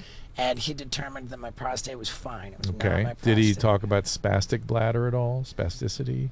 I don't know about that. Did you have long periods of time? I think about all the stunts you've done over the years where you had to hold your pee for long periods of time. No, but you know what does concern me is I saw something about ketamine having an effect on the bladder, and I wonder, do I have? Because it was right about when I got sober that I started noticing, man, I'm going to the bathroom like. I'm not aware of what the issue is with ketamine. We'd have to look it up. Yeah, the video I watched on that was from Vice, I believe, and it was called Ketamine, Peeing Blood. So there's some sort of inflammation in the bladder, but you could have interstitial cystitis or something like that. Did he want to go up there and look, the urologist? Did he put his finger up my butt? To No. check that? Did he want to send a scope up your penis? Oh God, no. Fuck that. Did he do any kind of emptying studies? Well, he sent me home with what was it, like a bottle, like But they didn't- I'd write down every time I peed Right. for the next Yeah. so many days. Which you didn't do. I did. Okay. I did, and it just like anything, like once I started actually looking at it, that was like the 48-hour period Where it was fine. the least Well, alarming. it can be sort of a what we call supertentorial thing. It can For be sure, because I'll be peeing like every 5 minutes. Yeah. But whenever I'm performing a show on stage, Yeah. for that hour, 0 hours. magically. And until I had the multimedia component on the road with me, and then it's every video break I'm running to go pee. So spastic bladder, it could be just some irritation down there. You're masturbating too much. Do you have it? I've largely saved my my Your sexual seed. energy for my Good. relationship. Good, excellent. Are you peeing throughout the night a lot? I definitely keep a pee bottle by my bed. How many times you wake up? At about every 3 hours. And what's the feeling? The feeling is that, it urgency? that I've been like, wow, how annoying. I've been holding this for quite a while. Like, Is it like pain, like in the bladder not area? pain, but it's just like Or, annoying. or is it urgency, like I gotta go? That urgency feeling. It's it's just annoing that that I've been holding it. Like, okay, Annoying that I've been holding well, it. like What an incredibly you know, interesting way to. It's like you wake It's up not- and you're it's like, not- God, I gotta go pee. it's not pain, and like ostensibly I could hold it for longer, but it's annoying, and you know, like now it's interfering with my sleep. Like let me Well, get up and pee into my pee bottle. Does it wake you up? Yes. So the discomfort, whatever that is, wakes you Yeah. up. All right. So the kinds of things they do is they do an ultrasound of your bladder, make sure it empties all the way and how it's emptying. Okay. And then they kind of go up there and look at the tissue of the bladder, make sure it's okay. How gnarly is it getting the camera up your wiener? These days it's not that bad Okay. because the scope is tiny. You never had like a dipstick when they check you for an STD? I don't think they've ever put. I don't think anything's ever. They been numb it all up too. They put a bunch Oh. of stuff down there that numbs everything up. numb. Like, how do they put stuff down there to numb it? They have a squeeze bottle that pushes it through. Oh. Yeah, it's not that bad. It's not that bad. Okay. It's not something I look forward to, but it's not as bad as it sounds. Yeah. I mean, it would be worth it if there's. I had one when I was a kid because I had weird leaking stuff, and it was a rigid tube, a rigid steel tube. That was terrible. Wow. That was horrible. And then, like, what you're talking about, it's they put a dry Q-tip down there, right? They checked me for gonorrhea like in the early 2000s, and she had to go in and out. You know, now, God damn it, the You STD. just pee into. Yeah, you just pee, but you're gonna be able to do it at home. And not only that, did you know that if you take a single dose of doxycycline after sex, you reduce the risk of anything by like 98%? Of anything? Oh, of any Wow. that kind of stuff. Of What's bacterial. doxycycline? Tetracycline. It's we use to treat gonorrhea and syphilis and stuff, but it also can be used postcoitally and commonly used to prevent malaria. Blah blah blah blah. But look at it for for doxycycline. Look at that. Within 72 hours, it has shown to reduce syphilis, chlamydia infections by 70%, and gonorrhea by 50%. Where was this in my 20s? I've even seen higher. I want to distribute. I think patients need to have access to stuff like this. It's so easy. This reminds me of back in the days on Loveline when I was just trying to teach them what a condom was and what they should be doing. Now I'm like, you should have this. You should have access to this stuff. It's so simple. It's like a antibiotic? It's just a basic. It's tetracycline. Just a basic antibiotic. But isn't it bad to take antibiotics It's so a single much? dose. Yeah, yes, I would not welcome antibiotics all the time, nor would I welcome gonorrhea. Yeah. Okay. I got a question here. And when I cut sugar and flour out of my diet. Yes, which I fully, especially in this country, fully endorse. Yeah. And, Do you know that most of the yummy foods in this world are owned by the formerly of the tobacco companies? If anybody knows that tobacco companies own food companies, it's me, because my dad was a big tobacco CEO. I will explain that. And since we're talking about business, let me explain to you how great ShipStation is. If you've built an audience online, then you have the opportunity to sell products to your audience. And there is no simpler way to do that than with ShipStation.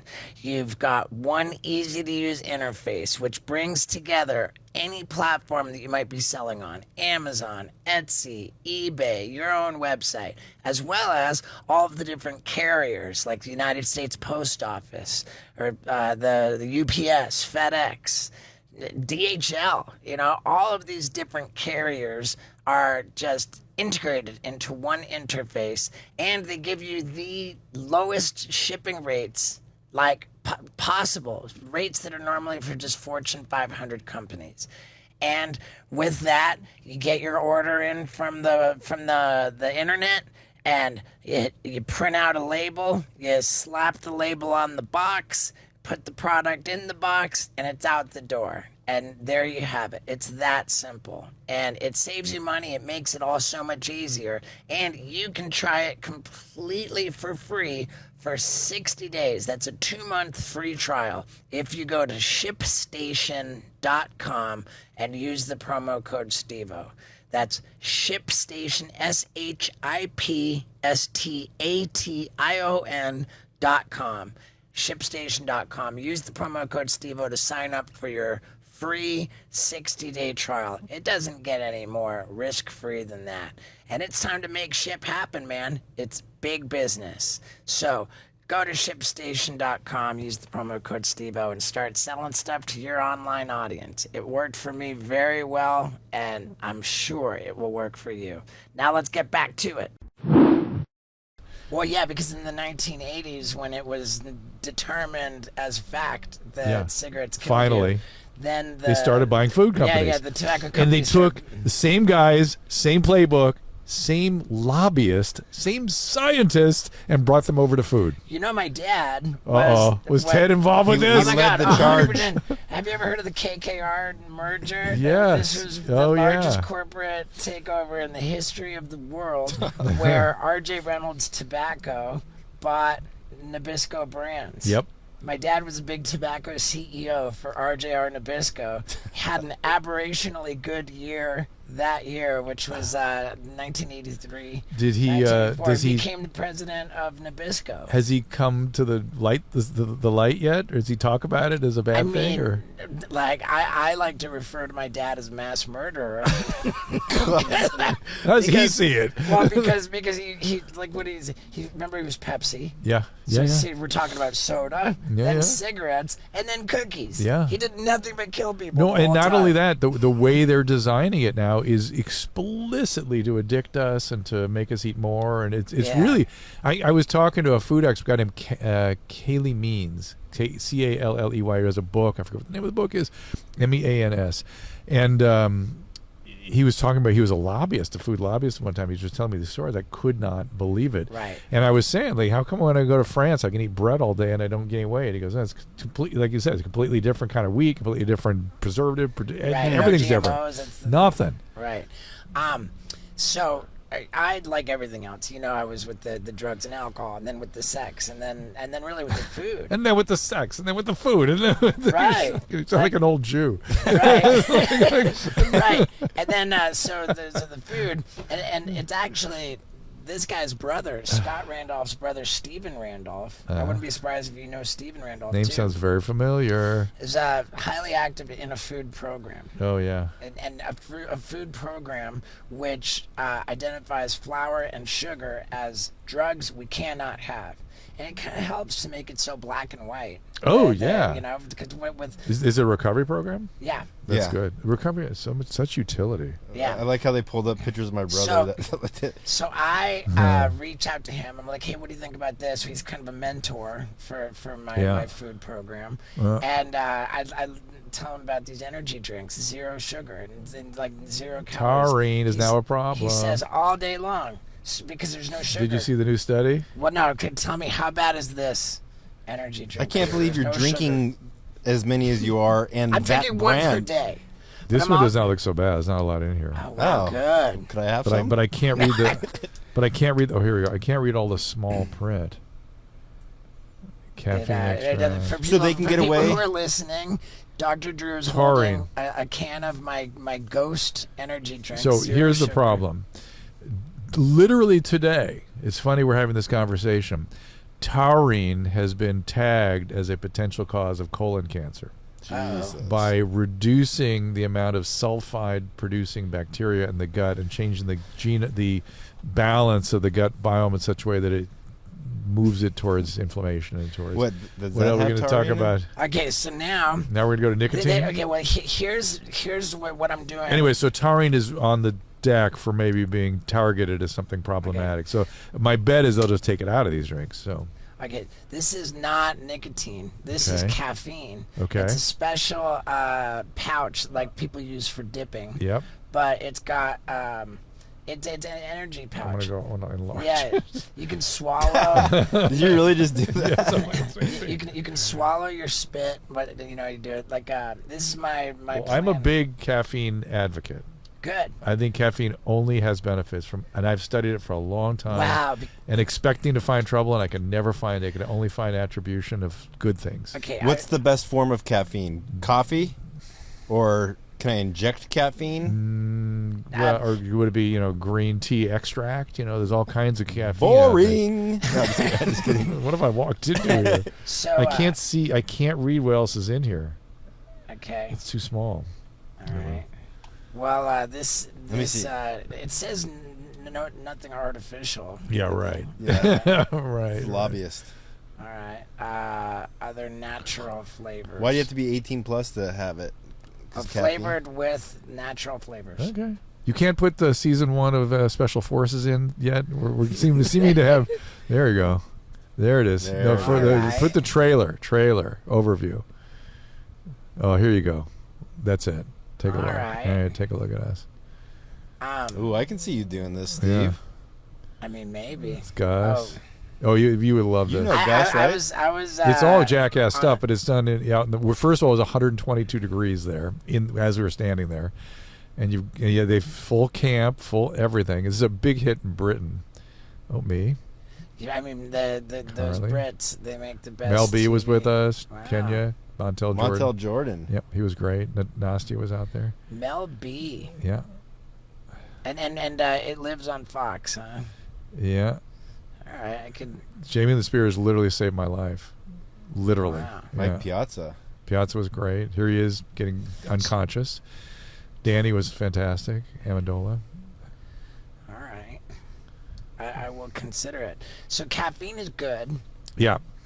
Nicotine's not bad for you, right? It's funny. Tobacco is bad. Nicotine is not bad, right? Right. And people get very confused about that. They think nicotine is somehow a bad thing. Now there's a full-scale assault on vaping nicotine right now. Okay. And I have mixed feelings about it. In that vaping, in every study it's done in, is the most effective way to get people off cigarettes. And vaping nicotine clearly is much safer than smoking cigarettes. Okay. But addicting 14-year-olds to nicotine, I have problems with. Okay? Is there any correlation between like Suboxone is better than heroin? Methadone, Suboxone. Methadone. A little bit, except that I would argue that it's a little bit. Okay. I'm trying to think of it's if opioids had no effect in and of themselves. You know what I mean? If they didn't trigger nicotine has Right. caused dependency, not addiction. You know what I mean? The difference, Okay. right? Meaning you have withdrawal if you try to come off it. You want it all the time. You're not going to rob a liquor store for cigarettes. Correct. It's not. It doesn't have all that. It doesn't progress. It doesn't have the progressiveness of real addiction, of Okay. bona fide addiction, and but anyway, nicotine.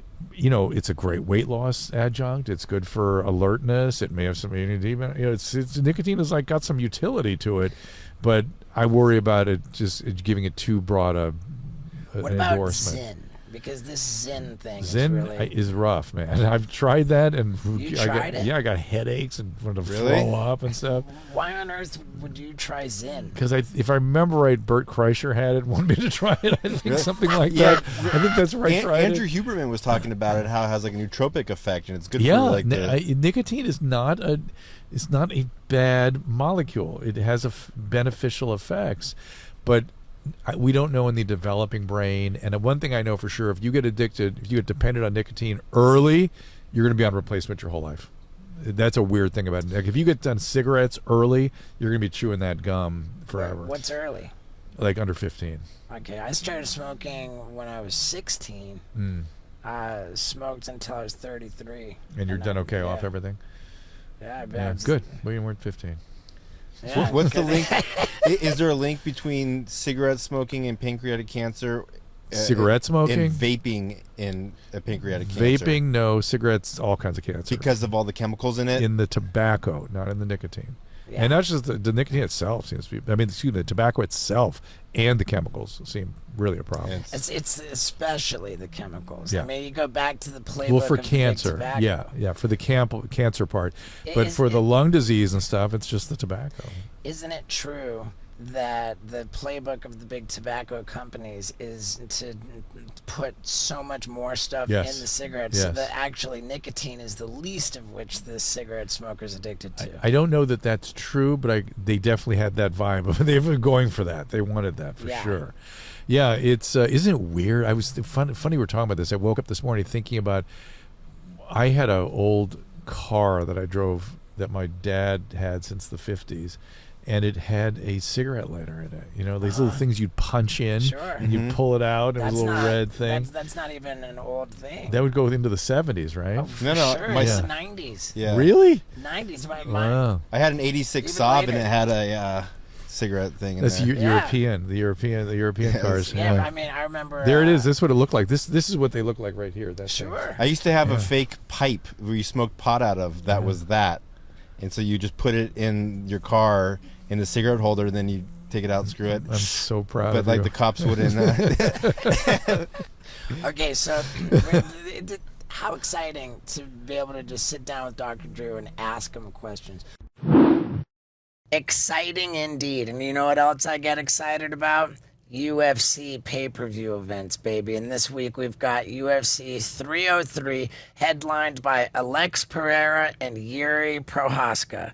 That is a rematch for the ages, and they're the ones stepping in to save the card after Conor McGregor was out due to injury. But this card was going to be epic no matter what anyway. I mean, oh my God.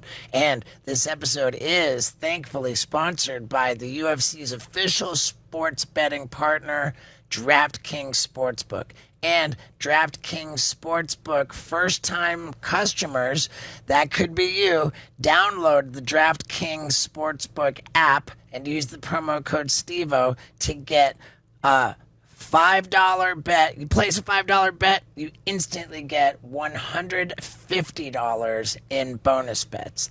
It's just bonus bets to play with, and all it costs is $5. No matter what happens, you bet $5 on UFC 303, you get $150 in bonus bets. I mean, that sounds pretty damn awesome to me, as does the main card. So, as I promised the UFC and DraftKings Sportsbook, I'm going to give you my picks for the main card of UFC 303. It starts off with arguably a lot of people's most exciting fight of the whole card, of the whole night. Ian Machado Gary versus Michael Venom Page.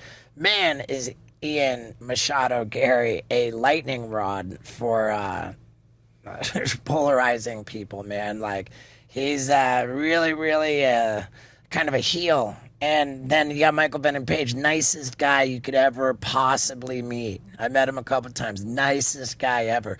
Zero question that I'm rooting for Michael Venom Page. And, wow, I'm looking at the odds for the first time. Ooh. Gary's slight favorite. But I'm going Michael Venom Page, baby. Now, then we move on to Moira Bueno Silva against Macy Chasson. Bueno Silva all the way. I think she's very likable, and I think she's going to win handily. Roman Dolidze against Anthony Smith is next. Dude, I feel so bad that I bet against Anthony Smith last time. I picked him to lose. He was a huge underdog last time. He came out with a massive victory. And once again, he's an underdog, but I'm saying he's going to do it again. Let's go Lionheart, Anthony Smith. Then the co-main event, Diego Lopez against Brian Ortega. Both guys, absolutely great dudes. I can't even pick against one of these guys. I really like him so much. It's also a close fight. Ooh. I'm saying Ortega pulls it out. And then we got the main event, Alex Pereira and Yuri Prohaska. And it's hard to imagine that Alex Pereira doesn't have Yuri Prohaska's number after the last fight. Tough to go against him, man. But I'm going to go against him. Let's go Yuri Prohaska. All right, everybody. If you're a first-time customer, then download the DraftKings Sportsbook app. Use the promo code STEVO. Turn $5 into $150 in bonus bets. Enjoy the fights. I will be watching. I watch them all. I can't wait. Gambling problem? Call 1-800-GAMBLER. Or in West Virginia, visit 1-800-GAMBLER.net. In New York, call 877-8-HOPE-NY or text HOPE-NY 467-369. In Connecticut, help is available for problem gambling. Call 888-789-7777 or visit ccpg.org. Please play responsibly. On behalf of Boot Hill Casino and Resort in Kansas, 21 and over, age varies by jurisdiction. Void in Ontario. Bonus bets expire 168 hours after issuance. See dkng.co/MMA for eligibility and deposit restrictions, terms, and responsible gaming resources. And let's get back to it. Can we ask him? Scott's got this app where, like, you know, it's basically like challenging him to drink like absurd amounts of water. Like he crosses off like every pint that he drinks all day. No, you put your body weight, and it tells me I should drink like 108 ounces of water a day with my body weight. How's that going? It was. I mean, I quit doing it, but like I felt great. I had energy. After a couple weeks, I stopped peeing so much and just got regular. What it shows me is that water can be a placebo too. Okay. But so then we were talking about it yesterday about the because study. I saw something that said all that water you're drinking is doing more harm than good. I don't know about that. I mean, there is such a thing as overhydration, where your sodium drops. You know, you actually have so much excess water, your kidney can't keep up with it. And there's another phenomenon called washout. The kidneys concentrate urine through this process called the loop of Henle, where there's a graduated sort of concentration gradient of urea that the water, the urine is going through to sort of help concentrate it. And if you wash out that gradient by constantly giving it too much water, your urine will concentrate that normally. You can kind of really trouble. But I do not want kidney stones. And isn't Well, that that's good for- prevention? Yes, is water? Yes. Have you ever had kidney stones? No, Anybody in your family have kidney stones? Oh yeah. Have you been checked your uric acid levels and that sort of thing? Yeah, I mean, just I guess my normal blood work. It's not on your normal blood work. You have to ask for uric acid levels, and that's somewhat associated with it. And the main thing with the most common form of kidney stones are calcium oxalate stones. Yeah. And you want to deal with reducing oxalate. That's the really important thing. And that's chocolate, tea, coffee. What? Reduce Sorry. coffee? Yeah, if you want to reduce stones. So I should have an LFGO instead of a coffee every day. What's an LFG? Or that another caffeine one of these pouch. things? Oh, Yeah. I mean, that's These better than things. coffee. I thought coffee was good for you. It is good for you, but it does the oxalate if you're a stone former, which we don't even know if you are.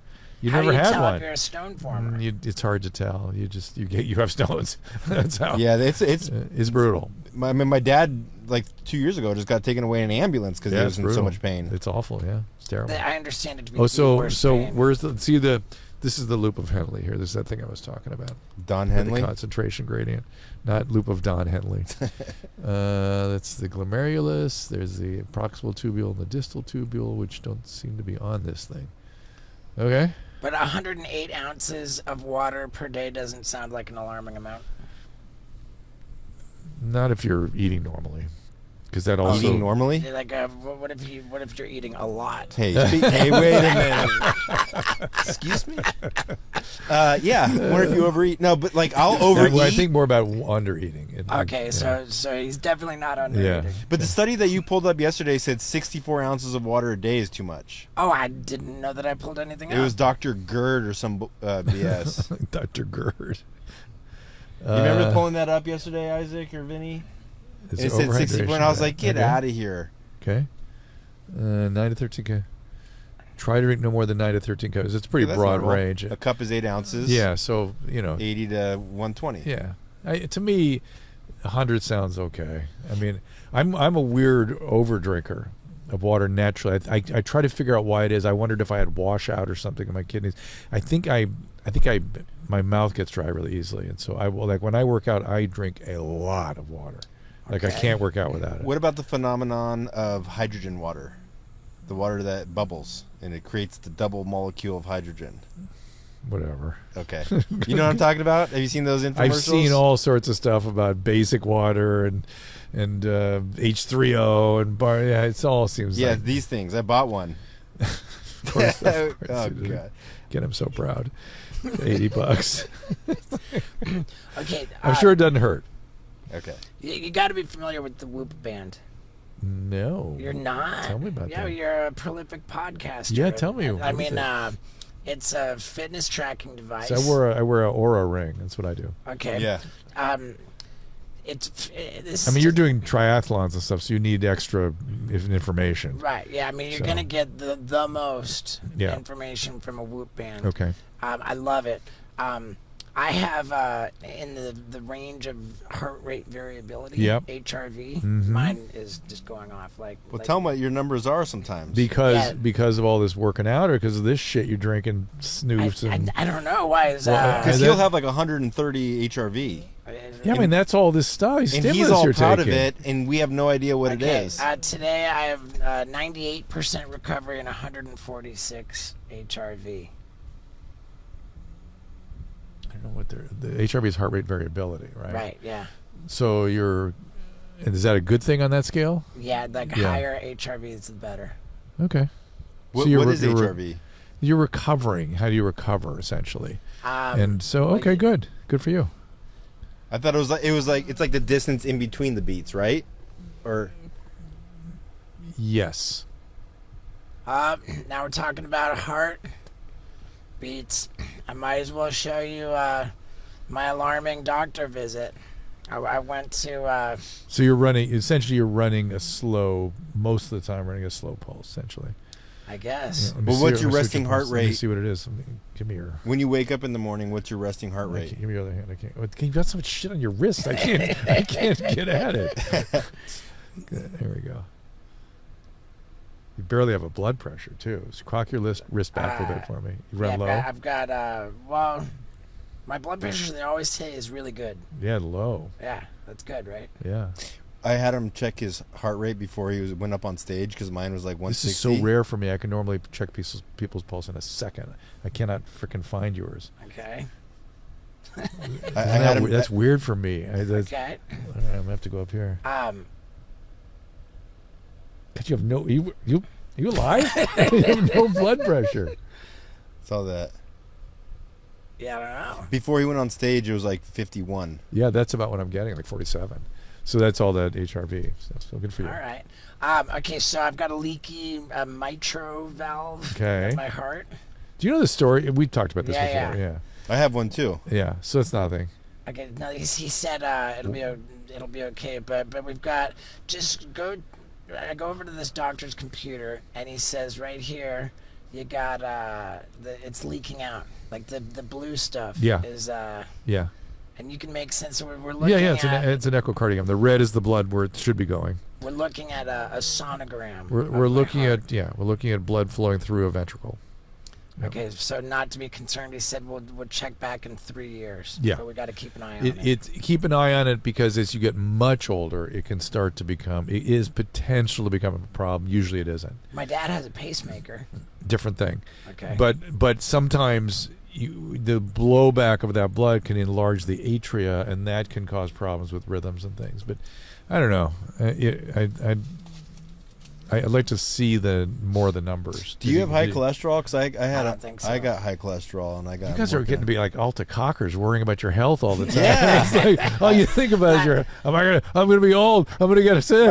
What's going on? Yeah, I got sleep apnea. You do? Yeah. God, that would be not something I would expect from you. I Is it do. getting worse with the training you're doing? Because I get it when I'm chronically dehydrated from running. I don't know if it's getting worse, and I wouldn't necessarily care, but my fiance Lux, she reports that in my sleep I'm like no breathing, and then Oh yeah. and I've been really doing that. really freaks her out. Yeah, so, yeah, sure. So she insisted that I do the sleep study. It determined that I do have I'm like mild to moderate. Is it obstructive sleep apnea or is it I don't know. central sleep apnea? That's a Yeah. great question. And like, what first tipped me off to it? I had a TV show that I needed to get medically cleared for, so I went in for like a standard physical to this doctor, and the doctor had a flashlight looking at the back of my throat. Yeah. And she asked, "Do you ever sleep an entire full night's sleep and then wake up still feeling tired and unrested?" And I said, "Absolutely. Oh my God, this has been like driving me crazy forever." Yeah. She said that the opening at the back of my throat Too small. is particularly narrow, and that might be precluding me from getting. And so they do something called a uvulopalotoplasty. They open it up. I wouldn't recommend it. How about getting a device that lifts that? I've heard about that. Yeah. I never got around to it. Yeah, I that's a tried pretty the- simple thing. I tried the CPAP machine back in 2015. That's sexy.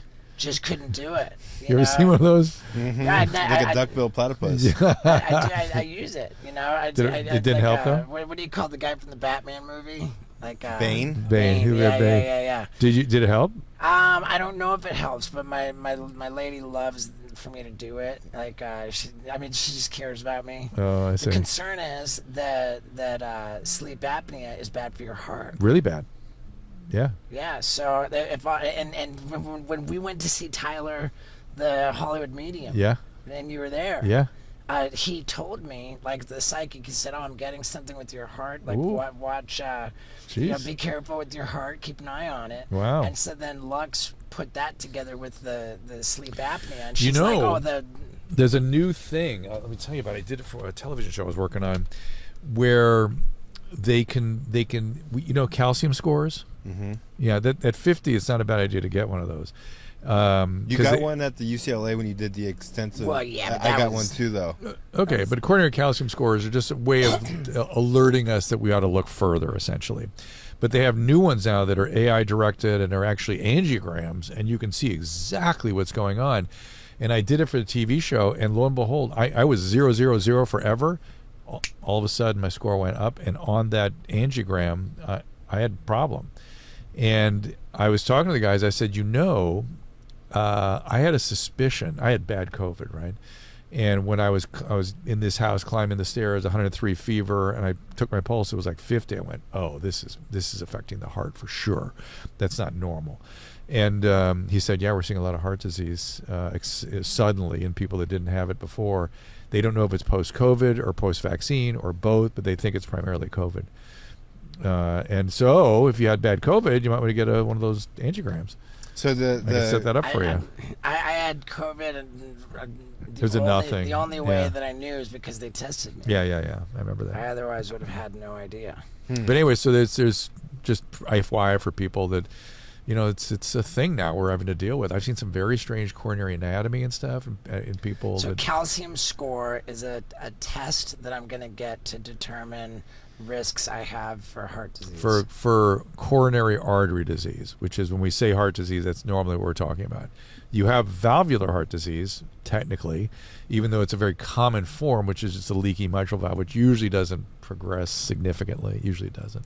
Yeah, I have high blood pressure, and when I went to the UCLA, they said based on my cholesterol, my high blood pressure, they wanted to do a calcium score. Yeah. And they said if I have anything a 1 and above, they're going to put me on something to drop my blood pressure right away. Yeah. And I had a 0, and he's like, "Okay, we'll come back, and we'll worry about that later." And then what I've been noticing, I've been doing my blood pressure at home. When I get into the ice bath, about an hour after I do the ice bath, my blood pressure is normal. How do you guys have time to do anything else except fuck around with your health? I know it's becoming a hobby after 40. But yeah, I mean, is that like biohacking and ice baths I and saunas? hate that term. I hate it. How come? Because it really flies in the face of how biology works, which is all probabilistic. Everything's a big probability equation, and hacking is about bypassing a certain mathematical algorithmic pathway, and it just doesn't. another interesting. It's too literal. I don't like it. Another interesting biohack that I did. On the Whoop strap, it has deep sleep, REM, awake, and like light sleep. Then I noticed my REM sleep wasn't enough. It was always like in the red, but my I deep can't sleep get enough was, deep sleep for some reason. It's weird. But isn't REM the best? Yeah, but the really hygiene is, proper balance is the best.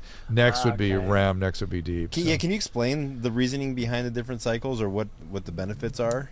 I always thought, I'm not an expert in this by any means. I knew you had to have a certain amount of restorative sleep, right?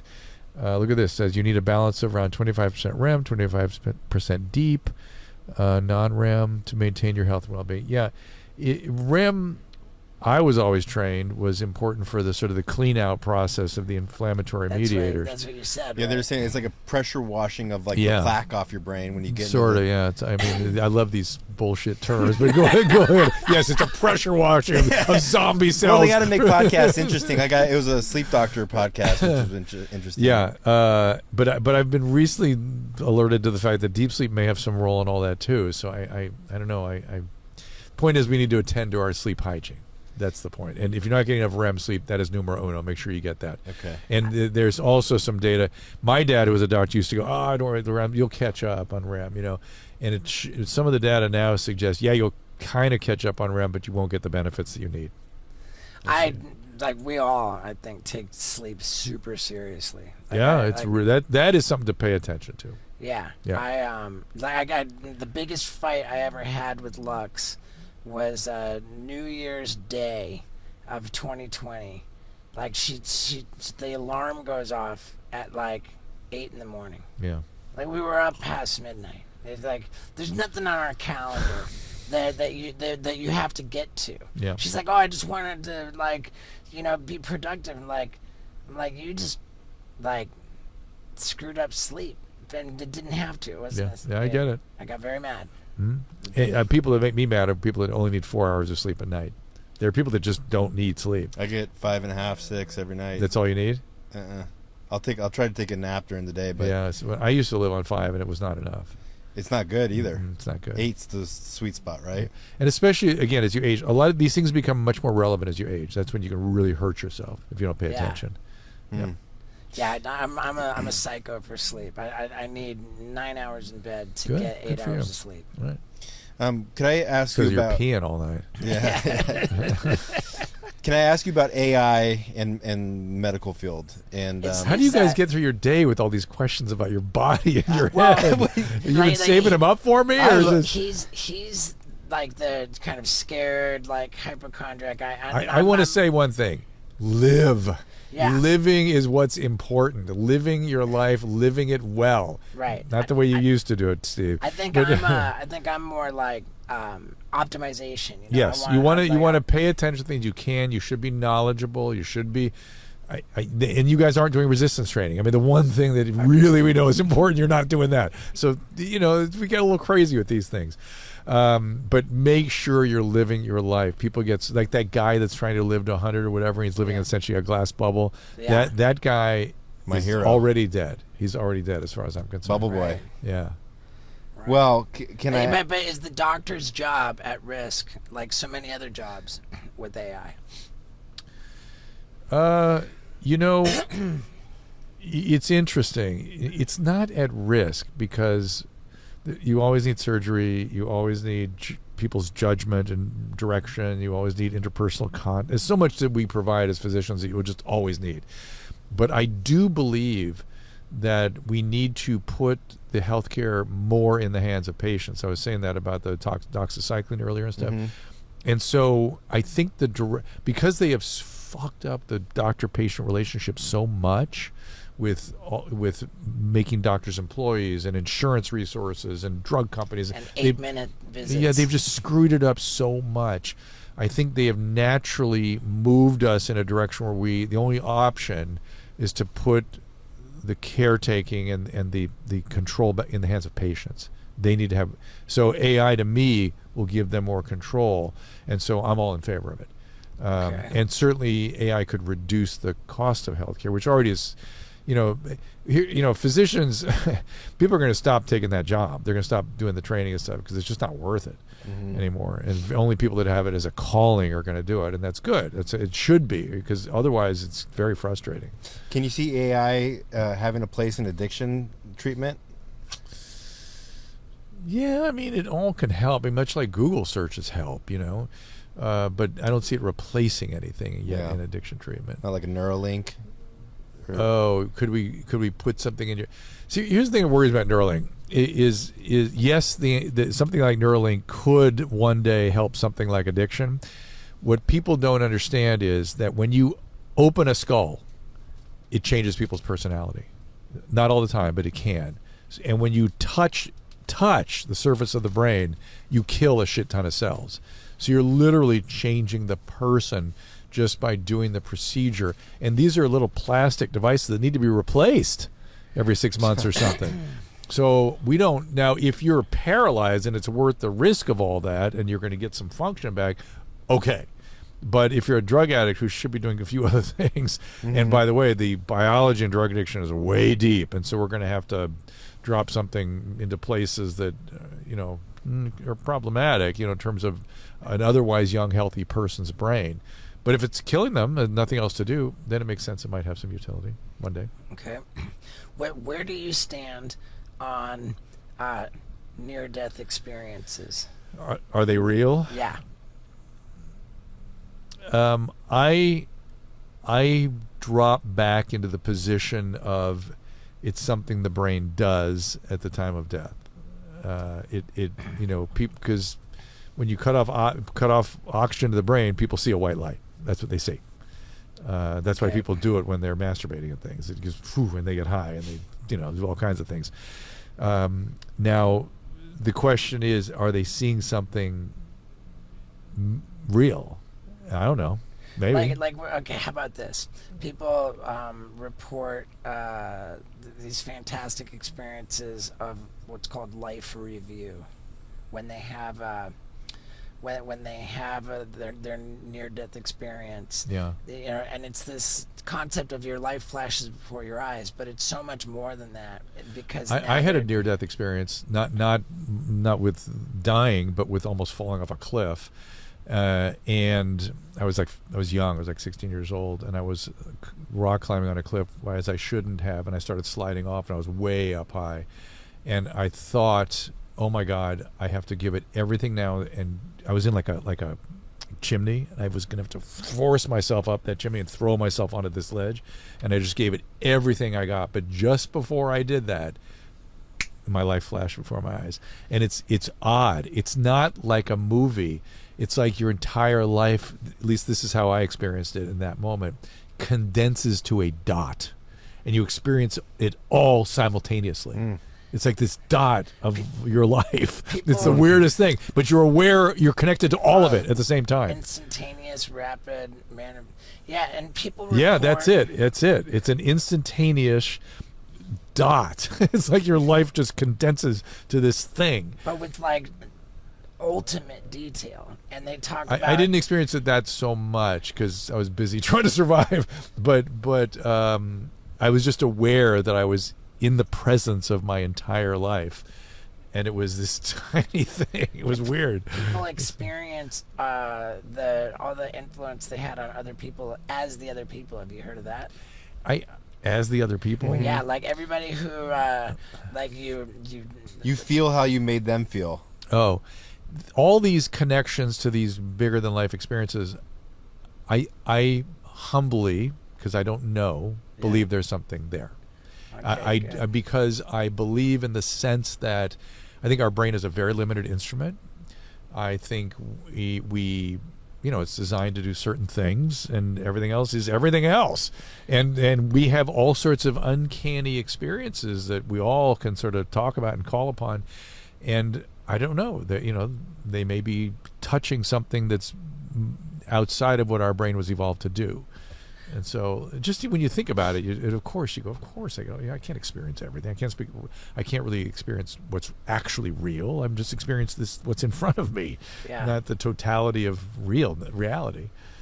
I have a sort of vague belief that the brain is not a generator of consciousness. So you think it accesses consciousness? Yeah. Yeah. I think consciousness is an interpersonal experience. I don't think you would have anything like what we call consciousness. Like if you got lost in the woods at 6 months of age and you came out at 15, would you be conscious? You know, you would have no self. You'd have no regulation of emotions. You would be just an animal, and you'd be awake, but you wouldn't have consciousness the way we think of consciousness. I think consciousness evolves in exchange with other humans. Now, once it's there, I think it's accessing a lot of stuff, but some of it may come in through our body, actually. I think our body may be receiving things, too. Yeah. I saw a video this morning. So I agree with you. I love that. I both agree with you and I disagree with you. Very few people do agree with me. Yeah, I saw a video this morning of the point at which a sperm touches an egg and there's a flash of light. And the theory was that's where when the soul enters the body. Can you look up sperm and egg? Why? But you got to get really careful. Why would a light mean anything? Who cares? I don't know. What is the light? I don't know what that is, but is it a photon? Is it what that was? Yeah, it released I don't know. because of some subatomic energy? Whatever. I don't know. So there's a light. So what? I visible zinc sparks. Can it be a soul? Or is it zinc just a sparks zinc in our spark? soul? Okay. Okay, Now let's- soulness. Let's talk about Show the soul, video. because that's an interesting topic, right? Okay, soul. Because in recovery, you got to get in touch with your soul, Sure. right? I'm just not entirely clear what that is. And I'm not even sure that it exists. I'm not sure. But I think we know what we're talking about, right? And I think it has value, whatever it is. Uh-huh. And I think it can be experienced. And I think it might be it's definitely in touch with other souls.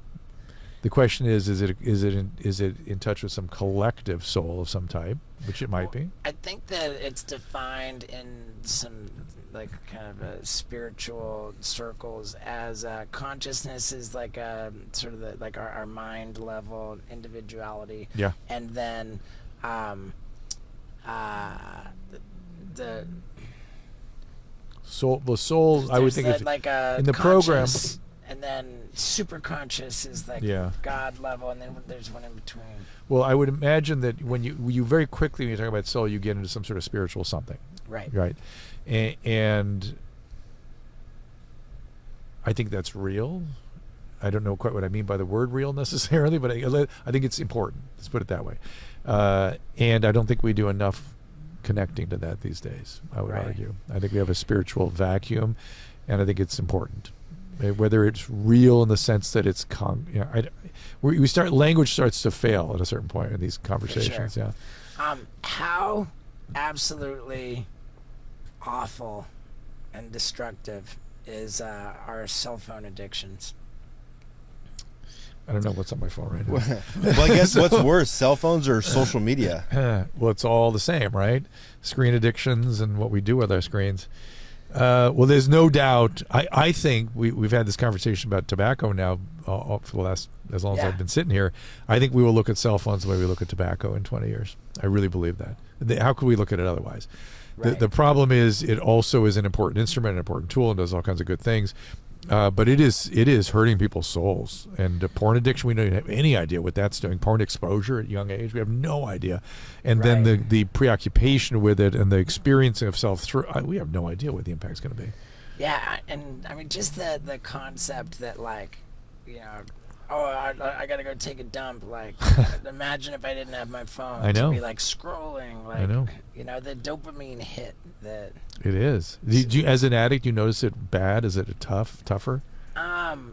Because your system sort of calmed down now, but I find it really alarming how much I feel engaged with YouTube videos about how bad it's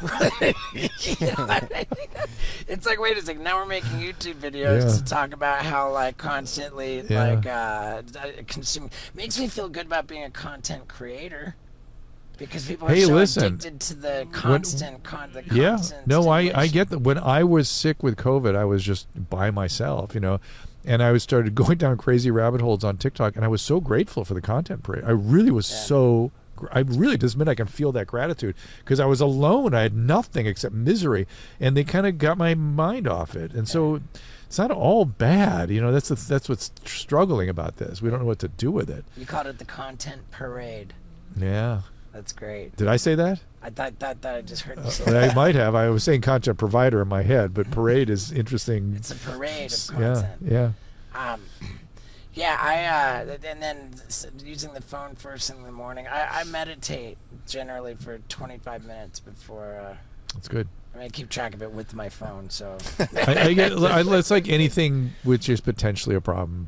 Balance, right? Yeah. Balance it. You can eat Doritos when you want. Just don't eat them all day. If I tiptoe out of line, it's all. Okay, well, wrong. you've got to know that about yourself. Yeah, I do. Is that still even to everything? Everything. Oh yeah. Yeah. Like if I tiptoe out of line, if I just think, just this one day I'll have. Have you always known that, or is it? Yeah. And is it? What would be the least noxious thing that you would tiptoe out of line with in terms of consequences? If I gave him a cookie right now Yeah. and he ate the cookie knowingly, I guarantee he's on his way to like Sun Cafe and getting like a carrot cake or. Well, yeah, but where would that stop? Is what I'm wondering. It stops at pitiful and incomprehensible demoralization where I'm reaching out to his brother and saying I hate myself. 2 hours later or 2 months later? Months. Oh, you'd go out on a run. Oh, yeah. Oh, wow. I go on a run. I love that. Not even months, like a year. See, I do that kind of thing, but it resolves is certainly in the morning, and certainly usually about an hour or two later when I have a shame spiral. I'm out. Yeah. Yeah. I'm out. Yeah. And then it's just like I hate the way I look. I know it goes everywhere. I know that the implications on my health are yeah. terrible. Yeah. I hate. Would you go to maybe full relapse mode? Would you go to substances, do you think? Or would it stay with the sugar? I don't like.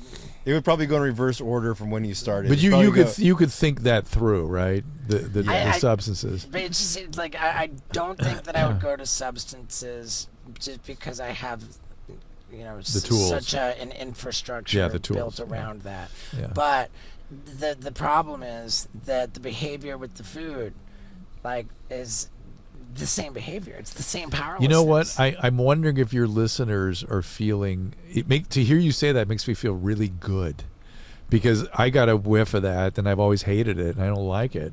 But your manifestation with it is so extraordinary that it makes me feel like, okay, this isn't so bad. I can manage this, and you manage it, so I can manage my little version of it. Right. I just as a rule in my life, I have to just concede that I cannot moderate anything.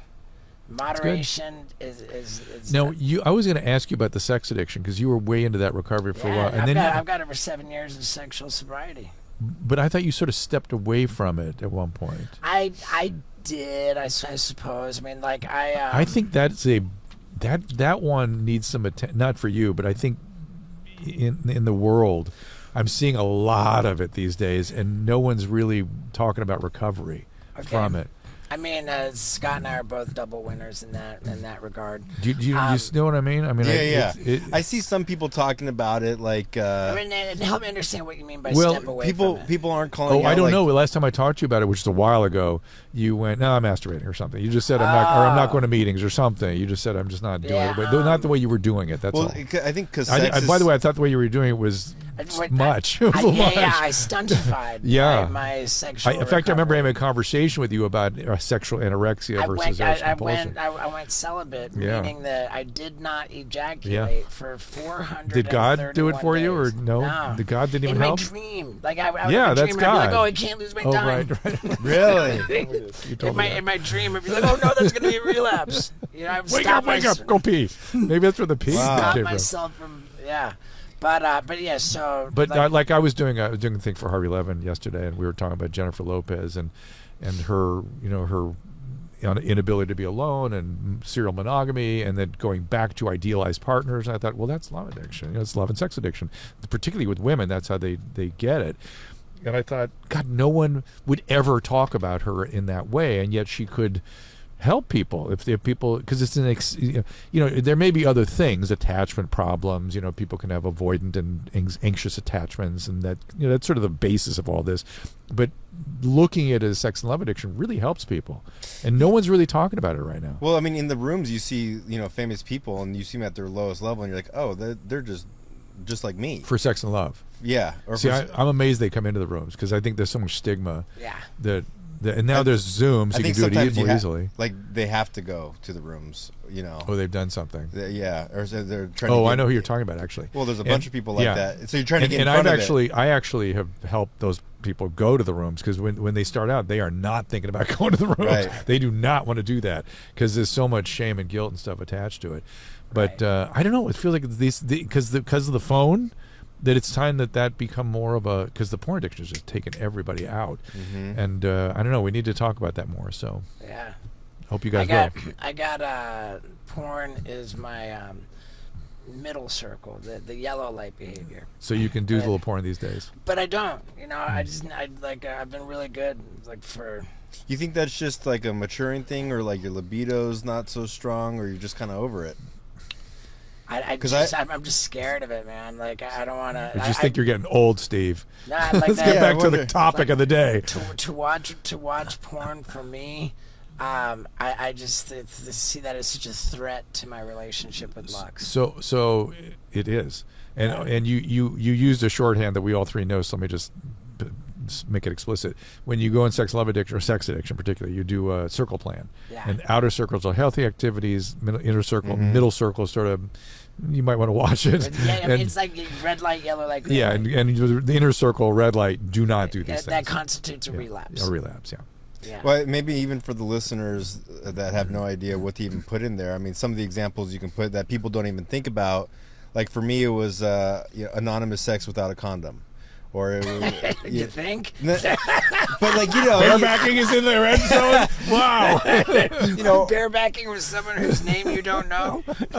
or or no sex before 3 dates, or transactional sex, or any of the. One of the things that I'm no expert in that.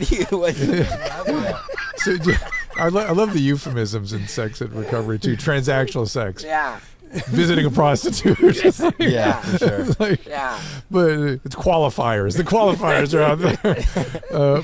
But there is a part in sex and love addiction that I'm not expert in it, so I'm sort of mysterious about. For me, is how people contend with the qualifier. Don't you hurt other people, and don't they react when you try to get in recovery and stuff? How does that work?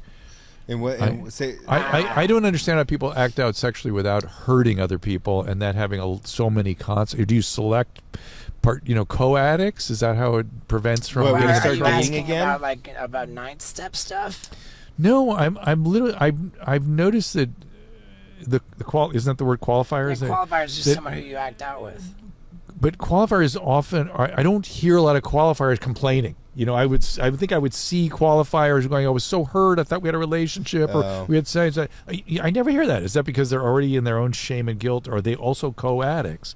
And you guys select co-addicts when you're I acting think out. there's just such a whole spectrum of it, and I think that there's plenty of qualifiers who Who are are upset. absolutely- Okay. And they Okay. probably wouldn't have something wrong But with they're them. ashamed, so they don't talk about it, I guess, or something. Or Yeah. they go on to the next one.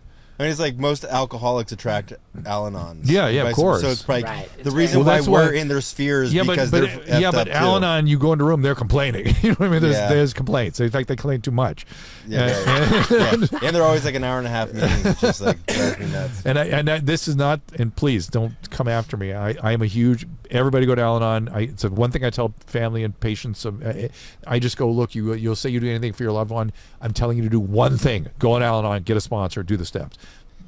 9 times out of 10, I have to keep begging them to go. They're offended when you ask them to Yeah, go. it's not me. They go, they're offended. And it's not me. Or but what do I do with Susie, who's my identified patient or whatever, or Joan? Yeah, I'll listen to like an Al-Anon meeting when I'm driving sometimes. I mean, not because I'm dating somebody that's alcoholic, but because all my friends are alcoholics. They're recovered. Yeah. But like we're still all crazy. Yeah. So I mean, that's who I all surround myself with, and so sometimes it's good to Scott, be your like, recovery's okay. come along. You're seeing things more clearly these days. Yeah, thank you. Now I just got to get my weight under control, and then I'll be. Well, your brother's right there to help. He's rebelling against his brother. Brother's so careful to not I get be it. pushy I about get it. it. I get it. Well, and I shouldn't have. By the my way, brother why sponsor is me. your food thing? Your I brother just doesn't like- need to sponsor you, but it's like, hey, join the team. I don't eat bad. I eat more than enough for two people. Yeah, you're an addict. Yeah. Well, and Well, yeah. What are you looking at? Paulie's Deli. My vice is a chicken parm from Uncle Paulie's. oh, it looks so I good. mean, like This guy did. I eat a ton, but just by not eating flour and sugar. I was on the carnivore for 3 years, carnivore diet, and it was easy for me. And it was Catherwood, my former Loveline partner, and we were doing this podcast called Swole Patrol at the time. And he was like, dude, you got to do diet. I'm like, who am I trying to impress? I'm like, oh, come on. And then I went, oh, I could do that carnivore thing. I could do that. That looks easy to me. And I did it for years. Easy. It was easy. I gained 14 pounds. I still ate too much. You can still gain on the carnivore. And so I went to something a little more balanced. Yeah. Awesome, man. Hey, let's talk about your medical kit that we've been promoting. Oh, you've been promoting it? So this is in the zone of what I was complaining about, bringing control putting healthcare in the hands of the patient. So, do you know who Dr. Kelly Victory is? She's a colleague of mine. She was co-hosting with me on some things. I'm reasonably sure that we will, at this point in this episode, have already done an ad break for. Okay, maybe Kelly's even in there, you do. You read the ad break. Yeah, I okay. Look at the travel kit. Get the travel kit because that's the one I really was involved with. Yeah, I mean, you should not go anywhere without this travel kit. I swear to God. Yeah. It's a way of avoiding having to go to urgent care if you're out on the road in this country, and if you're another country, it's a lifesaver. Mm-hmm. It's everything. We thought of everything. We put it all in there. Whether it's seasickness or infectious diarrheas or what, we just thought of everything. Any event. This colleague of mine said, and I brought her onto the medical board with this group with a few other guys. We brought her in, and she goes, if this were maybe 5 years ago, and you told me you were doing this, I would have thought, I get it, but I think you're crazy to do this. Now she goes, now I think you're crazy if you don't. If you don't do stuff like this, because we have seen what this government is capable of doing to the medical system, and you have to be prepared for next time. You have to have it in your hands, because our profession has been adulterated. We do not behave appropriately in an emergency if our employers tell us no, or the insurance company tells us no, or some regulator tells us no. We get scared and we freeze. Patients need to be able to take care of themselves and their families. So the kids have manuals so you can research everything you're using, and we have telehealth backup. And it's a day of telehealth. We're just talking about recovery. I think Zoom will change sex and love addiction recovery too, because the bar is lower to coming in, right? They're not as ashamed to go in. Right. Yeah, They can show teledocs up. are huge. Zoom's crucial. I mean, I'm living out in Tennessee, and it would be very difficult for me to be really plugged into my program were it not for Zoom. And if you not to have one of our emergency kits out there, you're out of your mind. Yeah. Seriously, I've got one upstairs. I'm going to make you go home with it. I mean, I've got the red one. Okay, good. That's the one. I haven't seen the green one. There's some other stuff coming out too that Dr. Victory was involved with. That the guys that run this program are so good, and they're sourcing stuff that is incredibly expensive now. We're sourcing it on a cost-effective basis. That things that you would have to go to an emergency room to get, we're going to get for you at a reasonable price. So just stay tuned for that stuff. I can't really talk about it yet, but that's going to be awesome. Title for this episode: Dr. Drew calls Steve-O and Scott a couple pussies. No, old farts. I call it. I said it a couple different ways. When I said it, alta cockers. I said it in Yiddish even. Yeah, What's an alta cocker? It's like an old fart, like an old a super high old person. Yeah. Like alta is high, cocker is old man. That's funny. High old man. Just arguing about our health. Yeah, you guys are, but I'm aware that your recovery has come along in the way you're talking. It's different. Oh, is it a good thing? Yeah. I don't know if you're more serious about it or just more time under your belt or whatever it is, or maybe the. I mean, it's got 11 years. I just got 11 years. And last time I saw you was like 6 years ago. That was 5 years. Mm-hmm. And did you bring other stuff in, like the sex and love stuff? Is that why? Yeah. See, I think I see that. I can and now see it it's on just you. food. You keep complaining about it like you're helpless. I don't know. Yeah, I can't. I need help. How much do you need to lose? He wants Ozempic. That's what he's angry. No. No. I'm sure he doesn't want that. I'm 215. I would like to be 180. It's not that hard. It's not that hard. I know. When Scott and I started working together, it was a regular occurrence that a woman, a girl, would just come up to him and say, "You are the most beautiful man I've ever seen." You know, like just like. So you're saying I'm ugly now? My sister said Scott is uncomfortably attractive. Like, I'm not saying you're ugly now, So but that's I'm like saying that your potential to look good is not being maximized. Yeah, that's You're fair. not being full. Your potential's not being fulfilled for who you actually are. And I'll throw your Have brother you under the bus. experiment- He says like in there is like Brad Pitt. Brad You know, Pitt's like you know what it's my in thing. there. I think that you got to experiment with things, right? You got to find what kind of works for you. You need a biohack. Some people it's certain supplements. Some people it's Ozempic. Some people my problem is appetite management. If I can be, my problem is somebody yours. Once I start eating, I can't stop. Right. Yeah. And so if I can kind of manage my appetite during the day and really not eat and not get started, I do great. What do you So think about that's- intermittent fasting? Well, that's sort of the zone I go towards. Yeah. I'm not really in that zone, but it really helps me manage my appetite. So then when I sit down to eat, I can eat normally somehow. I'm okay. I'm more in balance. I'm wondering what it is. Your thing is it just the yummies, the chicken parm, It's just Pasta. the boredom. the choices, Yeah. and boredom to me. But even if I eat sushi, I'll eat like I just will order. you too can't much, stop. and then I so won't. boredom to me, when an addict says boredom, I hear depression. So I'm wondering how your mood is. I mean, it's like content.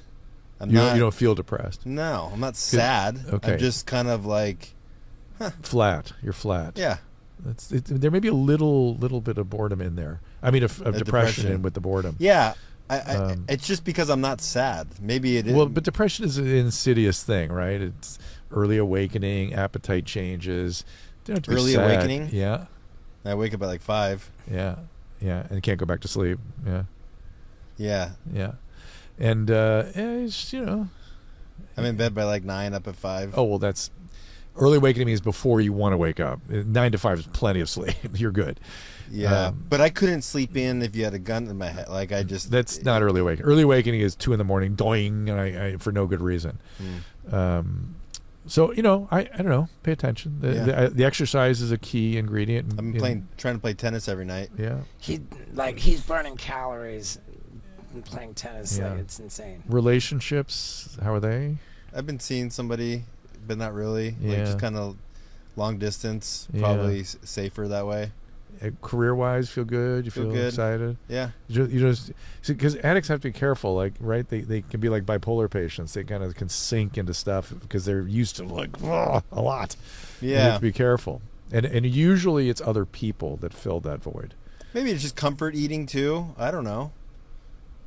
That's the void thing, right? What are you smiling about? Well, I Steve? mean, I'm just like. Yeah, what's going on over do there? you worry about him with this stuff too, or am I going I down? mean, a, I don't like. I love Scott. but am I going down a like- path that you've thought I about, don't- or that it seems irrelevant? No, I mean I don't know. I just know that he's exercising his butt off with the. Well, with but the you have to tennis also Yeah. put in less. To yeah. quote his brother, you're never gonna outrun your fork. I love that. Yeah, outrun a bad diet. He's right. You're never gonna And outrun your you're so fork. when you get into balance with diet, you feel so much better too. You don't have these hungers and these urges and these drives and stuff so Yeah. much.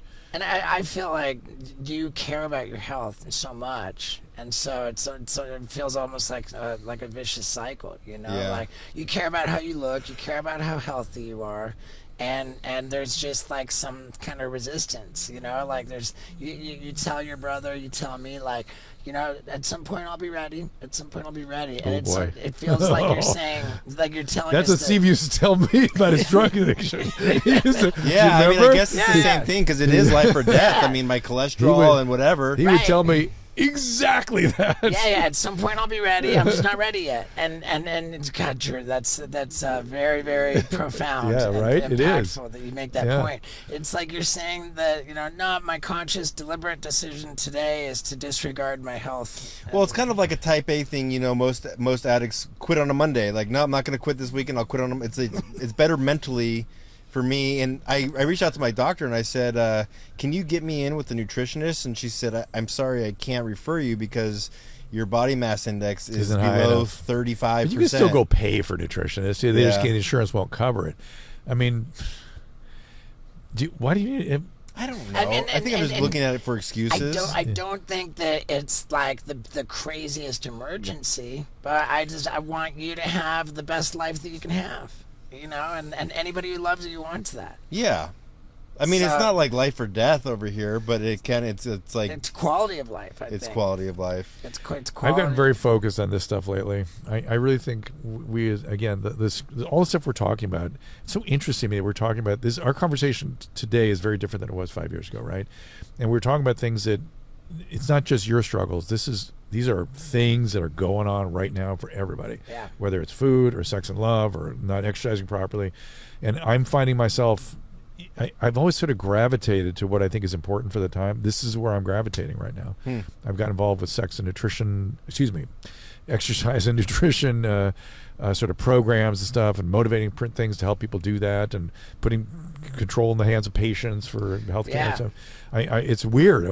When I sit here and think about how different this conversation is than 5 years ago, we are in a different place as a country, and your recovery is a lot better, but you've got this one little piece left. Yeah. That's all. I know. You don't beat yourself up for it.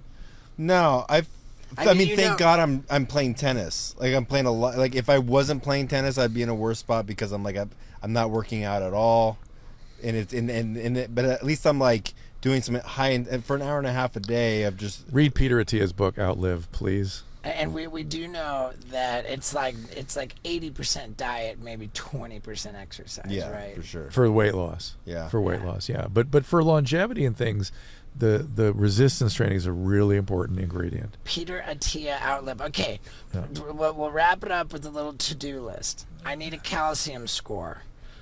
We both need uric acid tests to determine our kidney stone risk. you don't. Do you have kidney stones? I just don't want them. Okay. Uric acid. Like, it's not 100% predictive, but it's an indicator of trouble. Yeah, my grandpa, my dad, all my uncles. I mean, it's... Well, watch your oxalate intake. That's all. Just don't drink... Well, I don't know. I love coffee. Water? Yeah, more sparkling water. Good. More liquid death. Good. Yeah. Liquid death is great.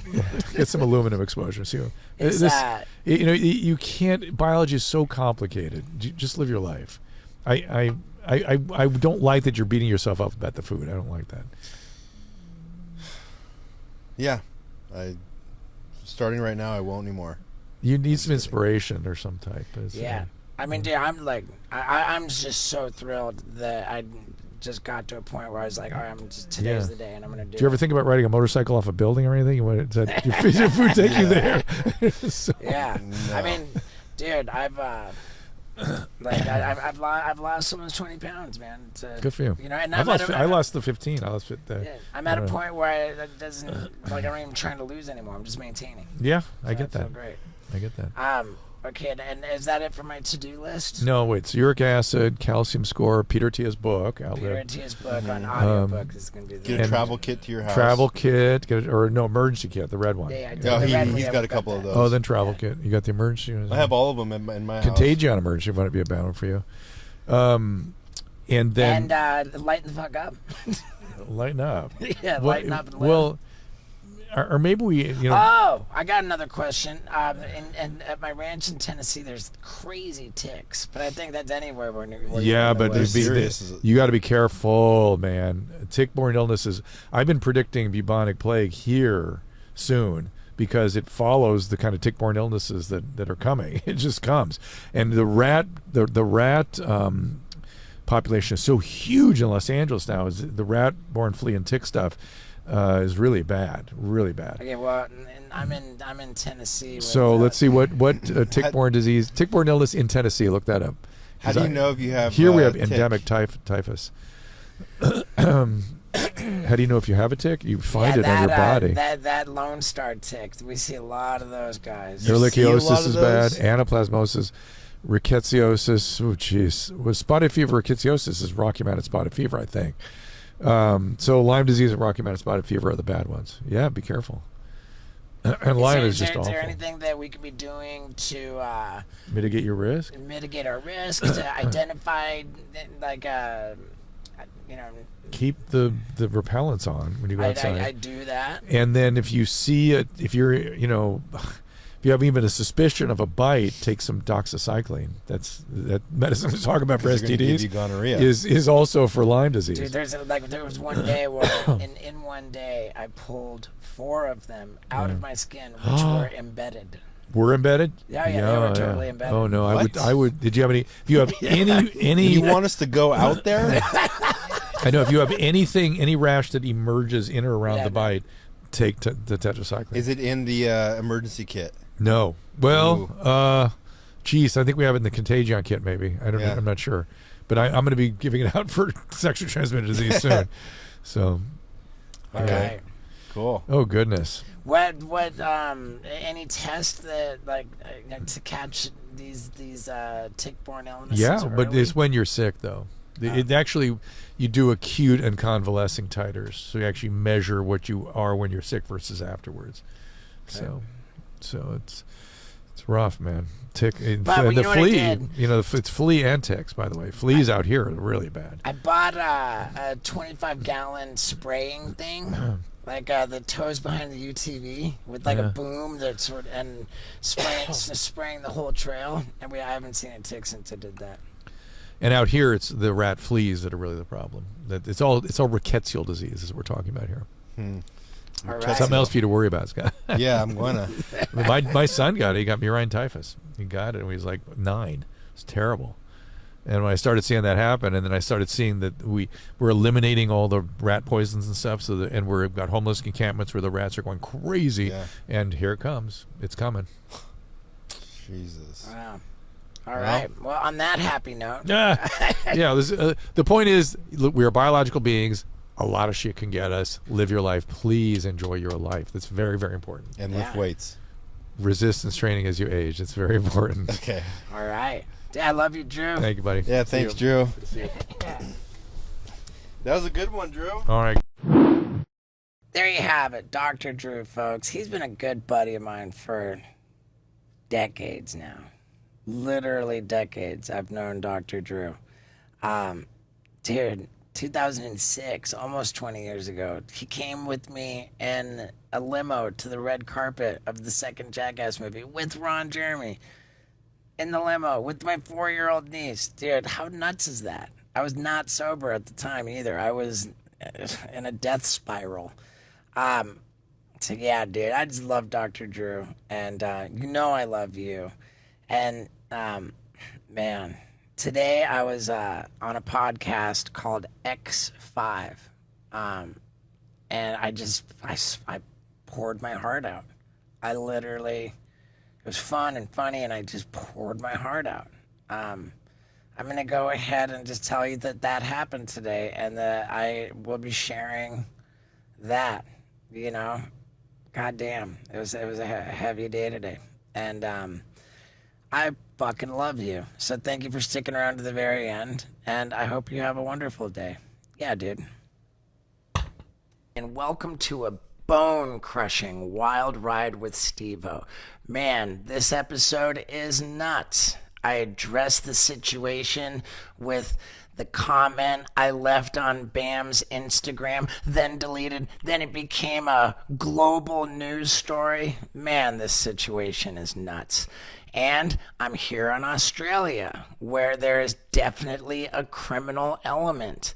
Plus, I've got a special guest at the end of this episode, maybe halfway through, who's broken more bones than maybe anybody. I mean, dude, the guy absolutely cannot count how many bones he's broken. I mean, it's in the hundreds. It's insane. And wow, what an incredible ride. Stick around for this special guest and brace yourselves for the wildest of rides. Let's get into it.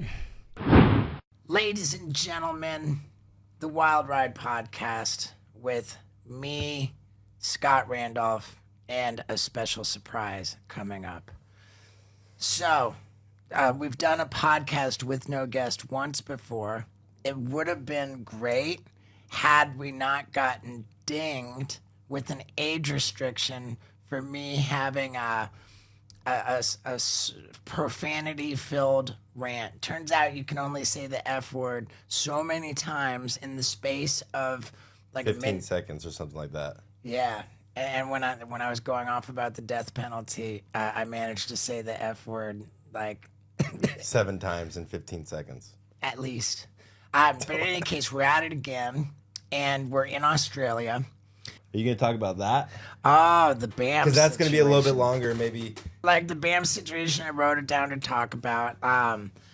Dude. Well, because I posted this comment on BAM's Instagram because I was just like I had just had him on tour with me for 10 days. We did 9 shows together. He was really pretty great the whole time. he's funny. He's fun. He was a Yeah. good guest. Right. And the whole time he was telling me like, dude, will you reach out to Nikki, his wife, his baby mama? Will you reach out to Nikki and see if I can spend the day with Phoenix? You know, I want to see Phoenix because where our last show of that run happened to be Santa Rosa, California, which is super close to where Nikki was and his son was. So like it was like this whole leg of the tour, 10 days, 9 shows, just culminated. It was just a big journey to his son. And sure enough, on that last day, Bam was reunited with his son. You know, we all spent the day together. It was a great day. We did the last show that night, and it was a big deal because Bam had been practicing, opening the show with me and working up to going out on stage by himself. And he did that. He went out stage. It was like kind of triumphant. Not only did he go out on stage by himself, but he brought his 5-year-old boy with him on stage. And it was just this like heartwarming, wonderful thing. And then at the show, kind of backstage after the show, it was determined that Bam was like, okay, Bam, you're doing great. Like his baby mama Nikki says, like, you know what, like let's give this a shot. We'll spend another day or two. You can spend another day or two with your son. And it's just like, yes, awesome. Bam's gonna be reunited with his son, and then for him to go and like leave the theater that night and like come like 4, 5, 6 in the morning, he's posting like hateful stuff about Knoxville and Tremaine. Like it's like, really, dude, like you know what that means every time he's posting like resentful stuff about Knoxville and Tremaine. It's a terrible sign. He admitted that it was because he was drunk. And it's like, dude, come on, man. Like, I was just so bummed. You know, I was equally disappointed as I was unsurprised because that's the nature of the disease, you know. But like, I was just so struggling with that. And so I went and it also kind of felt like I bared some responsibility for his hateful post about Knoxville and Tremaine because it was like it was sort of like that happened under my watch. You know, like, oh, you're gonna cart Bam around on tour, and like you're okay with this, and like, not that I care that much. But you weren't even with them. He was in San Fran. Yeah, I wasn't with. It was as soon as I wasn't with them that's what happened. Yeah. And so it was just bugging me, man. It was bugging me all day. And his hateful post had been up for 22 hours. And I was just like, so I go and write this comment on there. I'm like, it's saying like largely what I just said now. But, and I wrote it and I was like, dude, you're dying, bro. Like, you're dying. And it just sucks because like, I want to like save you, but I can't do that. Like I can't make you want to get better. I I can't do the work for you. You know, and so I write this whole comment, and I just posted it. And then I showed it to Lux. And Lux says, that's not a public thing. You shouldn't. And I'm like, yeah, you're right. So I deleted it.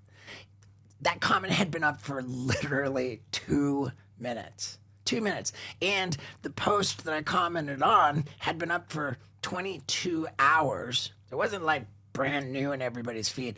Plus, it was on Bam's like secondary Instagram, the one that's actually him, which has a way smaller audience. Not Captain Cream Stain? Caption Cream Stain was the one that I posted it on. 2 minutes, and I took it down. And then the next day, TMZ reaches out. Hey, is this real? Like, dude, that thing went fucking viral. and then it's on like, yeah, dude, Page 6, TMZ, Yahoo News. Like, I really didn't care for that to be the case. It wasn't my goal to make all that happen. Yeah, once the wheels are in motion, you're like, fuck it. Yeah, why but that's, I mean, it's how I feel. You know, it's how I feel. And I didn't want this podcast to be about that, you know, like, but there, like, Yeah, I was just curious about that. yeah, I wrote it down as something to talk about. And now, Have you talked to him? I had some texts with them. I said, Bam, we've got those boards, and we could still sell a ton of them. But what I'd really like to do is open up a trust for your son and have money go into a trust.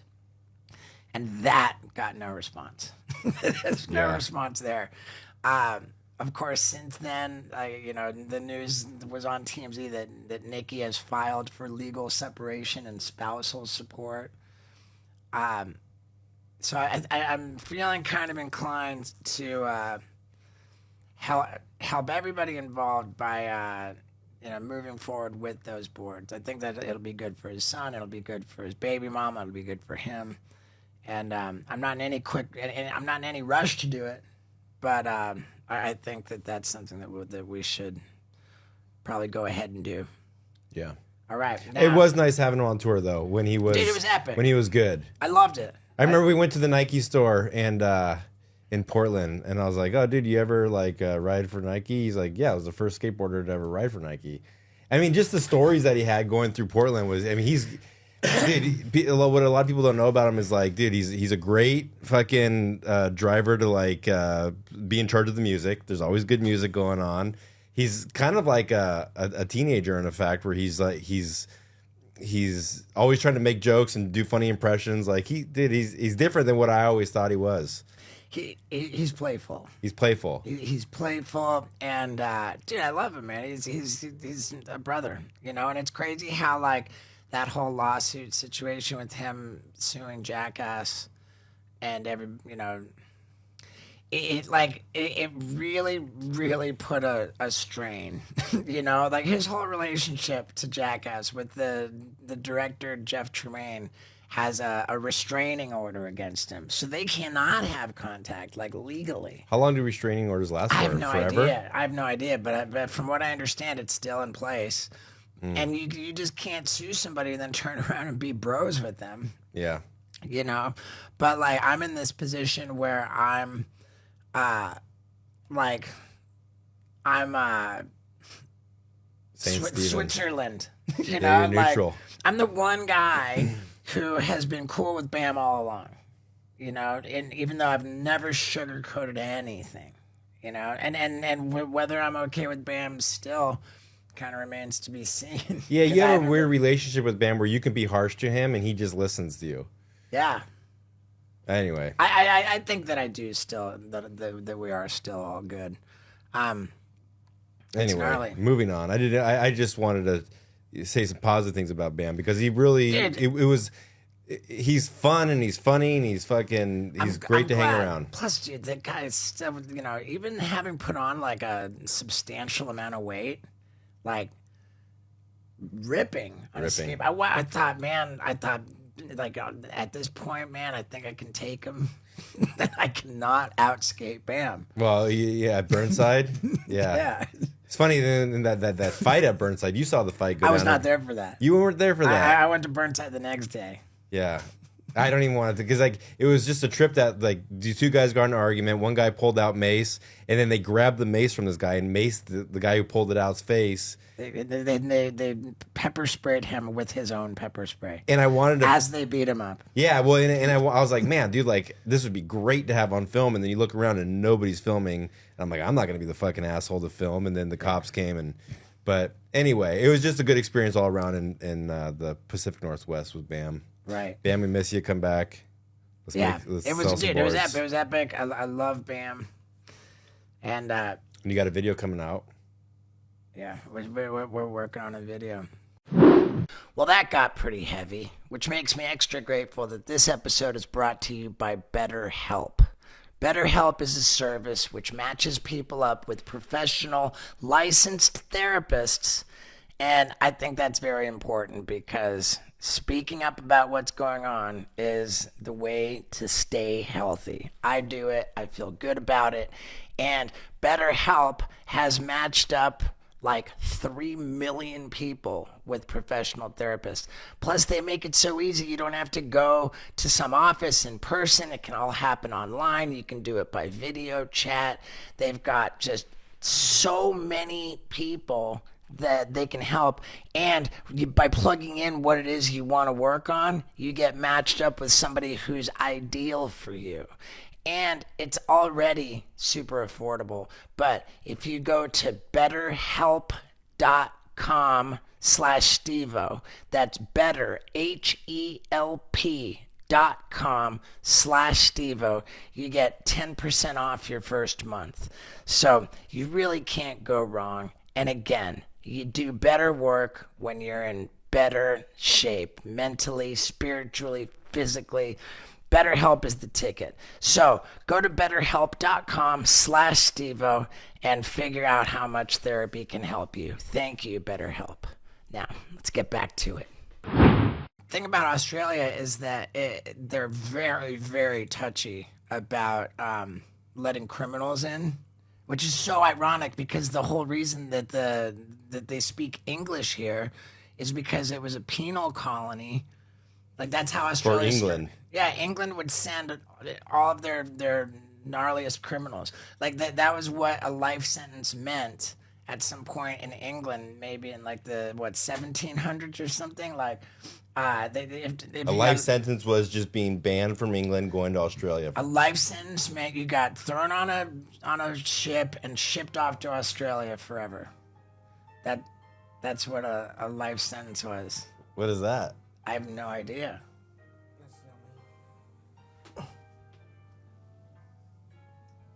That you? Yeah. Well, way to go, kook. Okay, that was a nice opus. Carry on.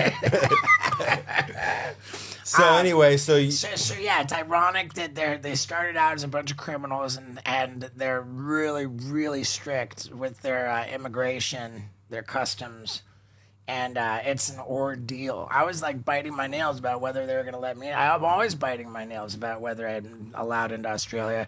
And our new regular third mic co-host, Skinny Vinny, did not make the cut. Too much of a criminal. Yeah. What's his felony again? Like drug dealer, like moving weight, hardcore, like heroin, like drug dealer. Yeah. But like we wrote, there's maybe like 10 to 12 character reference letters. Right. I mean, he's been sober for 5 years. Sober for 5 years. He's doesn't live in a porta potty anymore. Yeah. And you got sweated though because they let you in the last time, and then the only charge that you had was trespassing for the SeaWorld stunt. Right. But it was a holdup. Like it was touch and go. You didn't know till Monday that you were leaving on Thursday. You know, it's bizarre. And like every time you apply for a visa, you're dealing with like a different individual, and it's up to like the customs officer that just gets the. Yeah. So like I was allowed in last time, but maybe I get a different customs person. When you landed, time. Did you get a customs person, or did you guys go right when through? When I landed, I got ushered in. You go this way. And really? You go deal with the shakedown.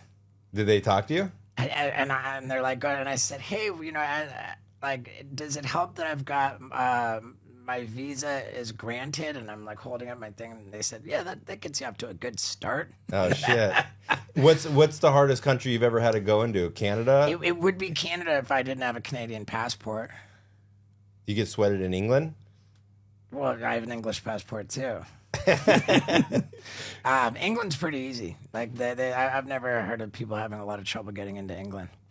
But yeah, so we made it out here. And we're a man short because of the strict policies. The tour is a hit. And I want to make this podcast epic. And then, like we did with the last time, we had no guest. We gave away free stuff.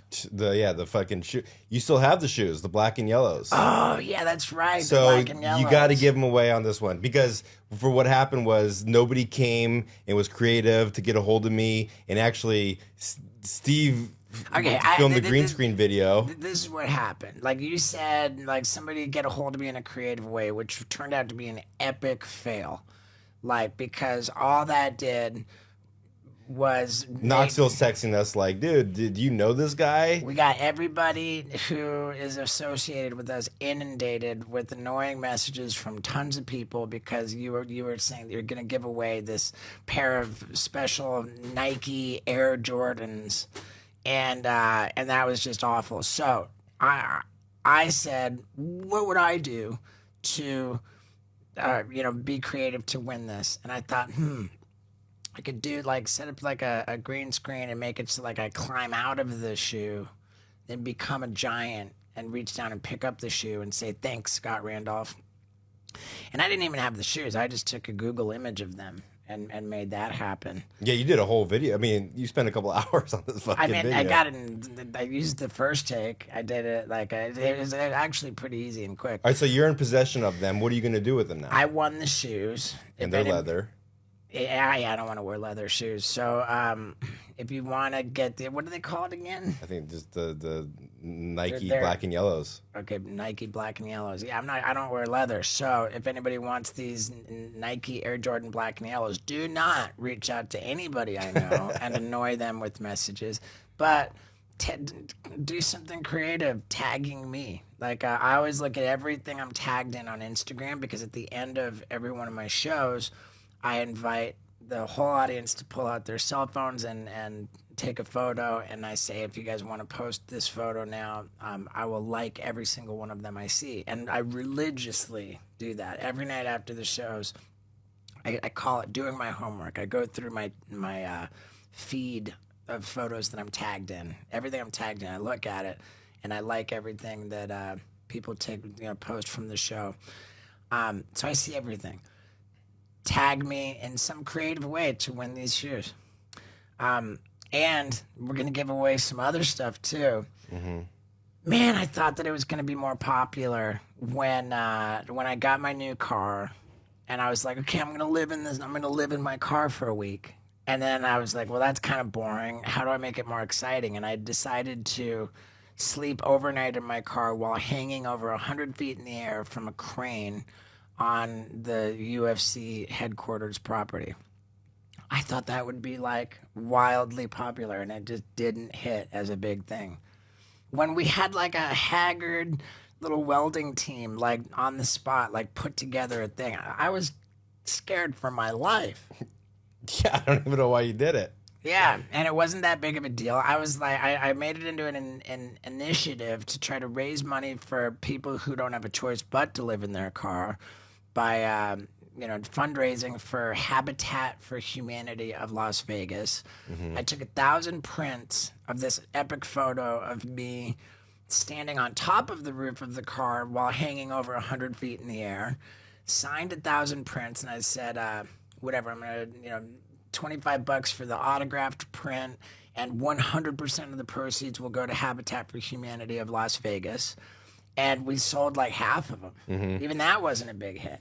Now, I promised that 100% of the proceeds for this signed print will go to charity. So that ship has sailed.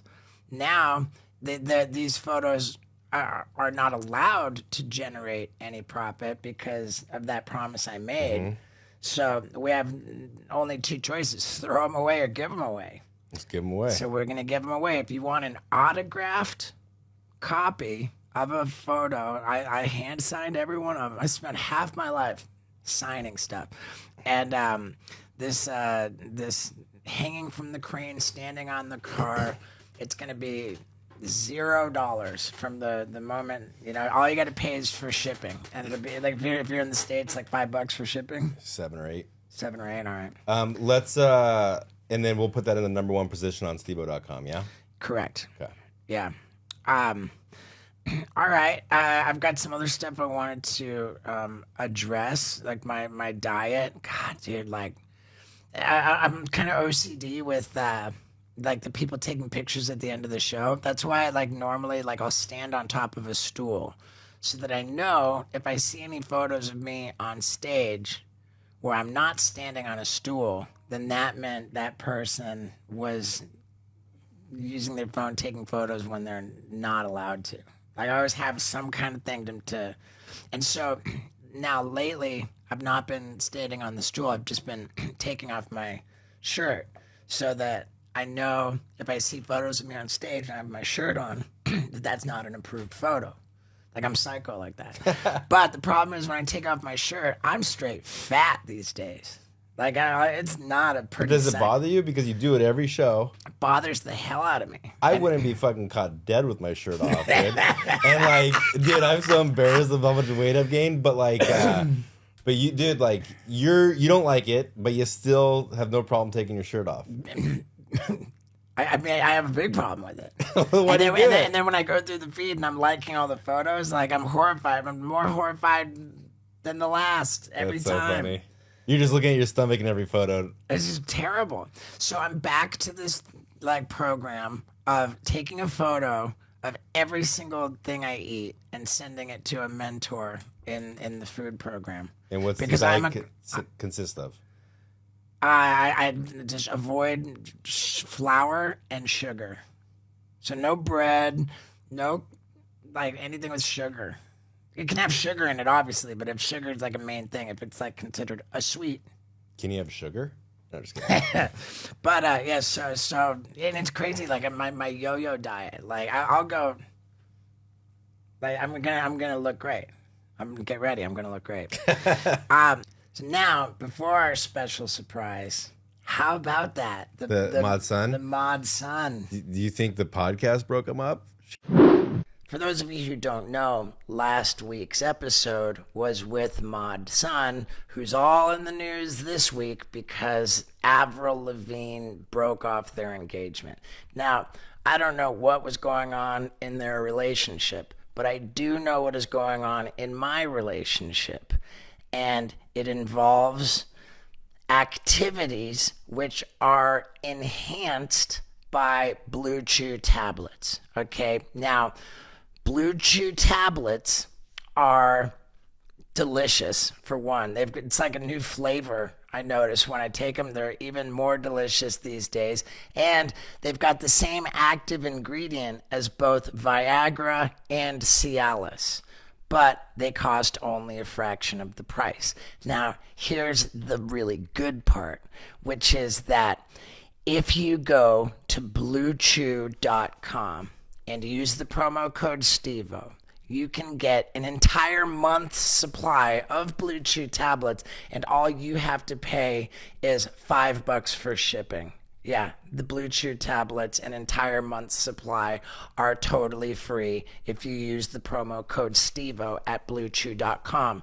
Another great thing about this is that you can take care of your prescription right online with the medical providers that they have at bluechew.com. Very quick, very easy, no trip to the doctor, nothing. Just handle it online super fast. You got a whole month's supply of Blue Chew tablets on the way to you for free. All you got to pay is $5 for shipping. So one more time, go to bluechew.com and use the promo code STEVO. Now let's get back to it. He's like, oh, you had threesomes before us? No. Can you imagine? I'm sure that wasn't it. Yeah. But dude, it was really weird, man. I didn't even read the article. What did it say? The article said that she was getting very comfortable with Tyga, that according to her, Avril Lavigne, her relationship with Mod Sun had been on and off for a number of months.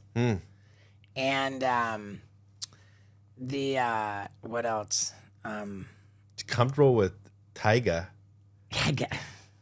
They swear up and down that there's nothing romantic there, but whatever. And in any case, I mean, dude, like the Mod Sun's rep came out and said, if anything, 3 days ago they were engaged and together, and if anything's changed since then, it's news to Mod Sun. Wow. And I love that guy, man. I enjoyed that guy. Dude, I would hate to be a celebrity and then like all of a sudden like you read an article, you're like, geez, I guess my girlfriend broke up with me. You know what I mean? It's like you find out about shit on the news and how much of that is like actually real. I mean, have you ever read stuff about yourself that's not real? Yeah. Like there was some like tabloid story a long time ago about how I got like spotted smoking pot with Brad Pitt. And I thought there's no truth to that whatsoever. there's no photos or anything. It was just a yeah. It was just like, and I was loving that one. Then there was another one way long ago that Lindsay Lohan asked me to lend money that Lindsay Lohan borrowed money from me and I lent it to her. There's no truth to that, but I kind of loved that one too. Let me ask you something real quick on a side note. Do you let people borrow money from you, or do you like? No. You know, I mean, if somebody's gonna borrow money from you, you have to give it away. just give it to them. Yeah, because a buddy of mine borrowed money from me, and then a couple weeks ago, and then he hit me back. I was like, oh, he's gonna pay me back, and he asked me for like triple the amount more, and I was like, you just can't expect. By definition, if someone's borrowing money from you, you can't give it to them without expectations, without expecting that you'll never get it back. And because that's the case, you should just give it to them. Okay, cool. All right, so now we're gonna introduce our new buddy Latham. All right, Latham. There he is, dude. Let me give you mine. Make sure you talk close. Yeah. Be careful, buddy. Sweet. Is that all good? Yeah, I think that's all good. Yeah, sweet. Okay, Latham is my new buddy who we met through what's called Steve-O Raw. It's a special fan subscription page that I have for showing wildly explicit stuff. What it really has turned into is just more of an intimate community. How about the discussion forum now? Everybody, Yeah, that's so good. It's like everyone can just post their own ideas and then you can see what people are thinking. And yeah, like every member of my community can make their own posts. some guy just put up doing like cartwheels off of a Right. van. And that was Jeffrey. cool. Like that was cool. Like I mean, dude, that was super brutal. Imagine if you did that. I wouldn't be Yeah, can we talk about your story? Can we talk about why you're in a wheelchair? I was born with a brittle bone condition. It's called osteogenesis imperfecta. And there's 7 different types of osteogenesis imperfecta. When I was born, there was only 4, but now there's 7. So type 1 is sort of like your average Joe, just except a bit smaller, and they are a bit brittle, but they can walk and they lead mostly normal lives. They are just a little bit fragile. Then you have type 2s, which sadly they die at birth. They don't usually live, like, if they do make it out of birth, it's usually only a year. And then there's me. I'm the type 3, which sort of is like the most severe one that you can have that you live through. Right, so type 2 is the worst, but you don't live through that. Yeah. But type 3 is like, I'm the most fragile of all of the osteogenesis people. I've got like the stunted growth. I'm like really short. So you break bones super easily. Easy, dude. Like coughing, sneezing, like... You were born with broken bones. Yes, I was born with a broken collarbone and 2 broken legs. And in your life, you're 23 years old. How it's not even accurate to say how many bones you've broken because you've broken so many of them multiple times. Yeah. It's more accurate to say how many times you have broken bones. It has to be in the hundreds. It has to be like. Do you feel it when you break it? Like, so here's the crazy thing, right? So I get like sensations, right? Like I can feel when my arm starts to go weak. And I'm like, okay, my arm's going to break in the next few days. And then I'll feel it just go bang. And then Doing it'll break. nothing. Doing nothing. Like, I could just move my arm the wrong way and it was just... Are You ever broken your arm jacking off? Actually, no. That's the one thing I've never broken my arm doing. I've broken my arm trying to open a bottle of Coke, but I've never broken it from jacking off, no. Wow, that was a really slick way of saying, are you able to jack off? You ever? Yeah. No, dude, no fucking problems there. Great. Dude, and you've got this wonderful smile. That Thanks, man. it's just so, like when you laugh and you smile. The first thing I noticed when we met on a Zoom call, like it's really special, man. Thanks, dude. And you being such a fan and paying such close attention to everything that I do, like, you know, I love that. I'm such an attention whore. It's epic. Okay, so you live in Rockhampton, Queensland, Yes. Australia, where we're doing the show tonight. Yep.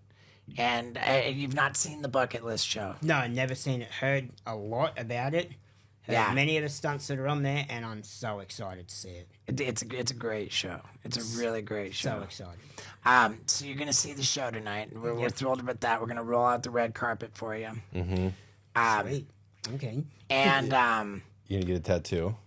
I'm gonna give you a tattoo today. Oh, did I tell you? Shout out to Dean Rankin, by the way. He used to work on The Simpsons. He's actually the guy that drew it up for us. He used to work on The Simpsons, Wow. so that's really authentic, that tattoo. Wow. Okay. I don't Good. know if I told you that. Now, like, I mean, it's clearly Simpsons-esque, Yeah. but I'm glad to know that. As with Simpsons characters, it's colored in yellow. Yeah. Like, do we want to really color it yellow? Probably, huh? Well, yeah, because I would say it's mostly Simpsons-esque, so yeah, because I got the Yeah. 4 fingers as well, so it'll be like, Are you worried about breaking any bones getting a tattoo? I've got one. Dude, don't even fucking. No, I've got one tattoo. Oh. Okay. Okay, why don't you do what Okay, you so, did? so You with your fucking- arm, you tell us that you broke your arm Yeah. and you took off the cast yourself prematurely. Yes. And so it never fused. It's just floating. Yeah, essentially, yeah. My bone is like still in 2 pieces. Like, should I do the thing? Yes. If you can do it without hurting yourself. Oh my god! I can't even look. I'm not looking. I mean, Can I do the other one? Ready, dude? Watch I this. feel like we should have had you sign some kind of a waiver. Oh Jesus! Okay.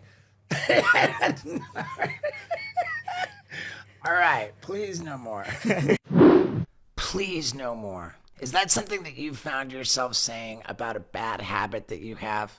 If so, I think it's time to try Fume. Fume is a device which you put flavored cores into it. These cores are powered by plants, and when you breathe these flavors, it's not only not bad for you, I think it's actually good for you. And I'm crazy about the mint flavor.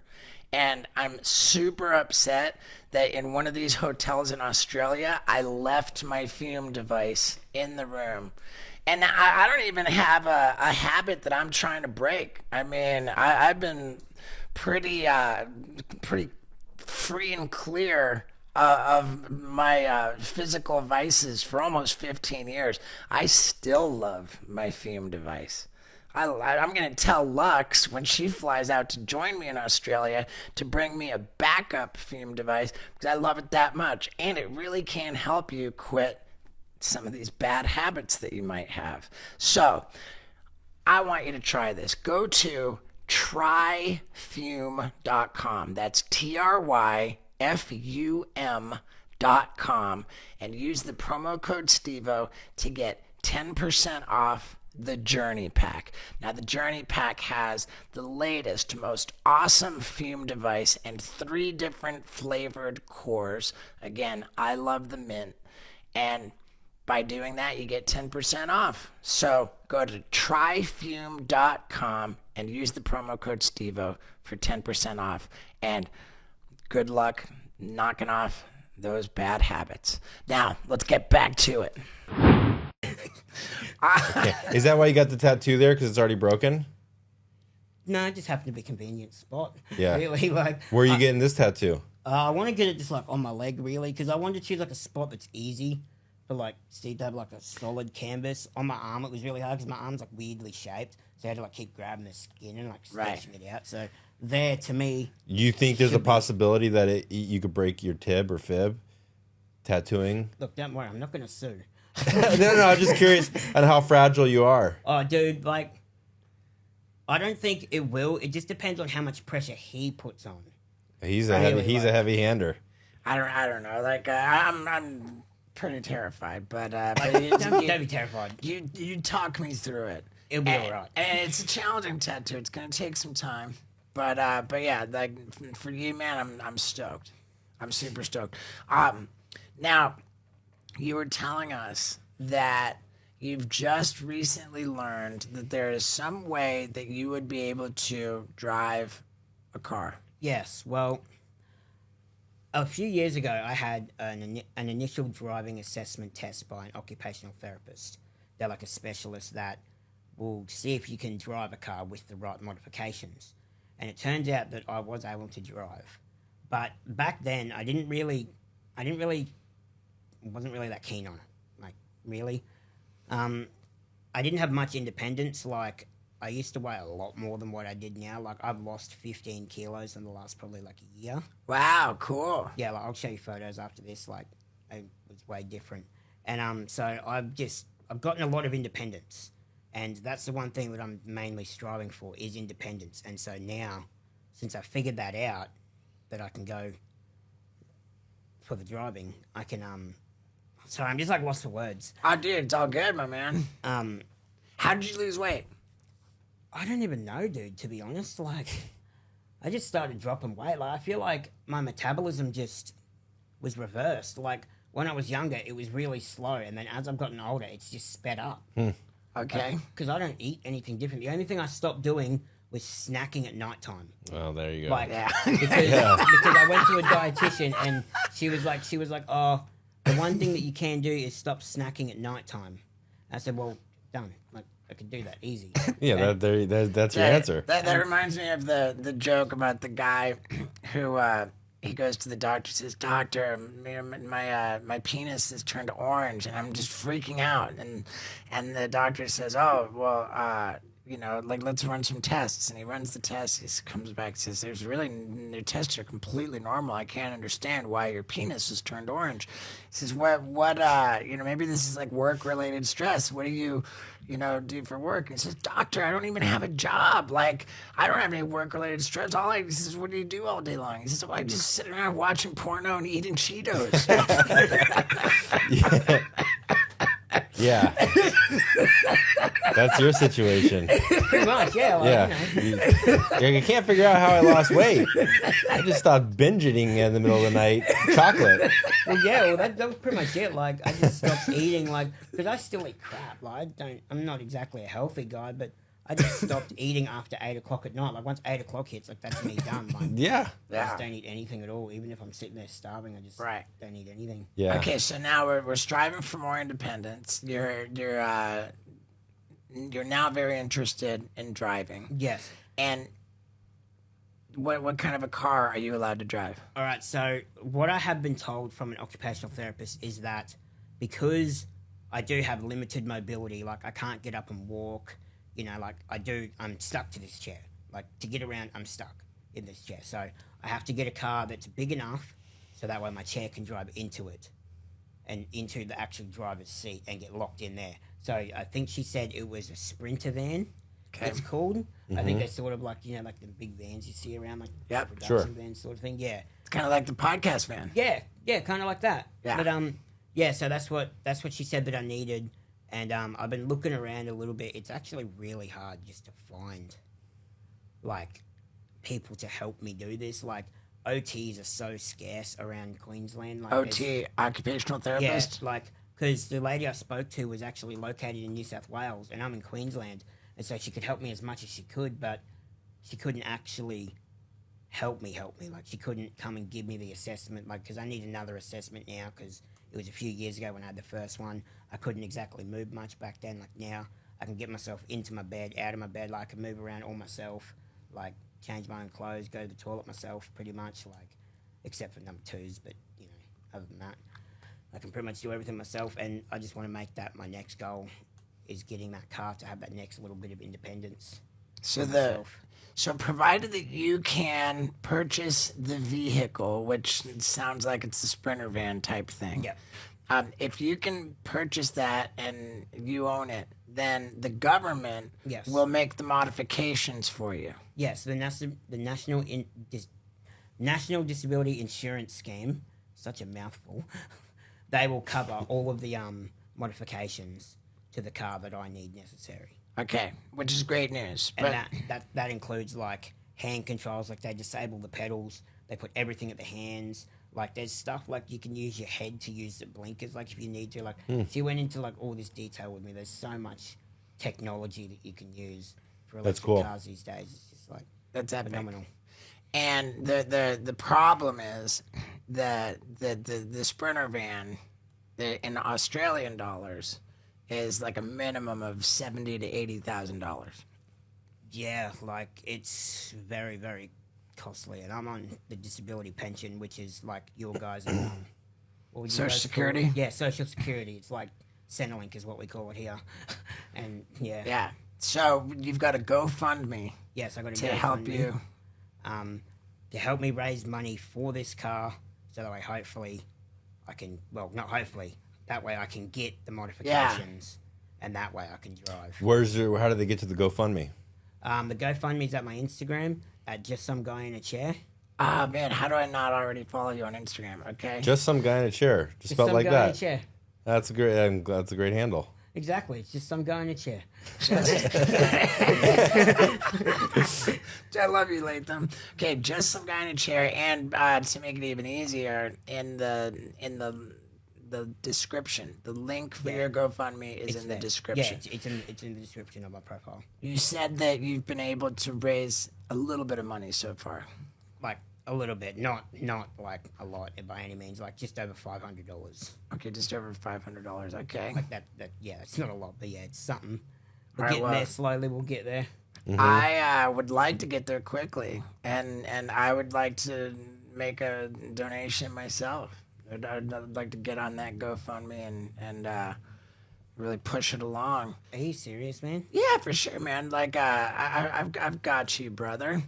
I'm not gonna give you the whole 70 or 80,000, but I'll give you a good chunk of it, Dude, and I will beg the listeners of the Wild Ride podcast to join me in doing that.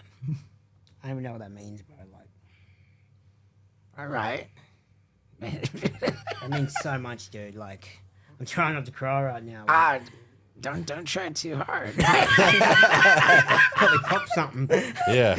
Oh yeah, don't do that. Don't break. But Don't no, break yeah, anything. like, dude, that means so much to me, man. Like, even just you having me on the podcast itself, just to tell my story is just a lot. Like, I can't even put it in words what it means to me, man. I'm gonna be forever grateful to you, bro. Like, Well, dude, I mean, like, candidly, I've never heard of this condition where you break bones hundreds of times. I've many times. I've never heard of that. I think, as heartbreaking as it is, it's also like just fascinating. Like it's a fascinating story, and you're just a lovable dude. Yeah. And it's an honor to have you on the podcast. Thanks, man. I really appreciate it. Yeah. It's an honor and it's some bravery to get on here and speak up about it. Yeah, because like there has been actually two other famous people with my condition. Their names were Sean Stevenson and Quentin Canahan, but they have both tragically passed away. I don't know, I don't know actual the life expectancy of my condition, but what I've learned so far, because I went to a convention when I was about 9, and I met no old people with my condition, like none. The oldest I met was like 38. And these other 2 guys, they died at like mid-40s, 40. Like, so to me, I really lived like half my life, dude. If that's like, you know, because I didn't meet anyone over like 40 years old at that convention with my condition. So it's like, it says on the internet that my life expectancy is normal, but are they talking about type 1s? Like, they don't get into specifics. And so another thing I really want to do in my lifetime is try and start some sort of research into my condition, because I feel like there's not enough. Like, How rare is your condition? I don't know the numbers to be exact, but I've only met outside of like conventions and stuff, I think one other person with my disability. My friend has met one other person as well, so 2 other people that live in this town. What kind of conventions do you go to? Cripple conventions? But like, what do you mean, dude? What conventions? Like, What are they I called? don't know if convention's the right word, but I haven't been since I was a kid. But like, it just like they'd invite like all these like people with like disabilities and stuff. Okay. But it was mainly like osteogenesis, which is my disability, which is mainly like an OI convention is what they called it. And we all went into Sydney and we all like got in this big ass hall together and we all just started talking about what life was like. And I was really young, so I didn't really take all that much in, but I remember a good deal of it, like enough to know that. How many people were in the group in the convention? Oh, there was a fair few there, man. There was probably at least 100 or 2. Like, probably everyone from Australia, like, that had that condition was probably there. Like, there was a fair few people. I also went to a wheelchair camp. Really? Yeah, that was funny, man. What's a wheelchair camp? It's a camp for wheelchair people. What do you guys do there all day? Roll around.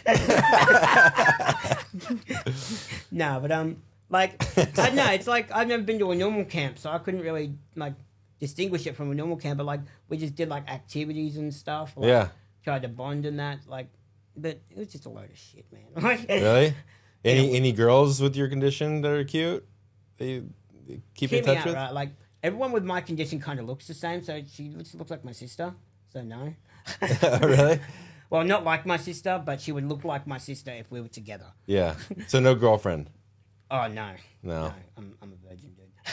Are you? Yeah, man. No What if shaming, you- no shaming, no So shaming. Ah, go so- fund me for getting them laid.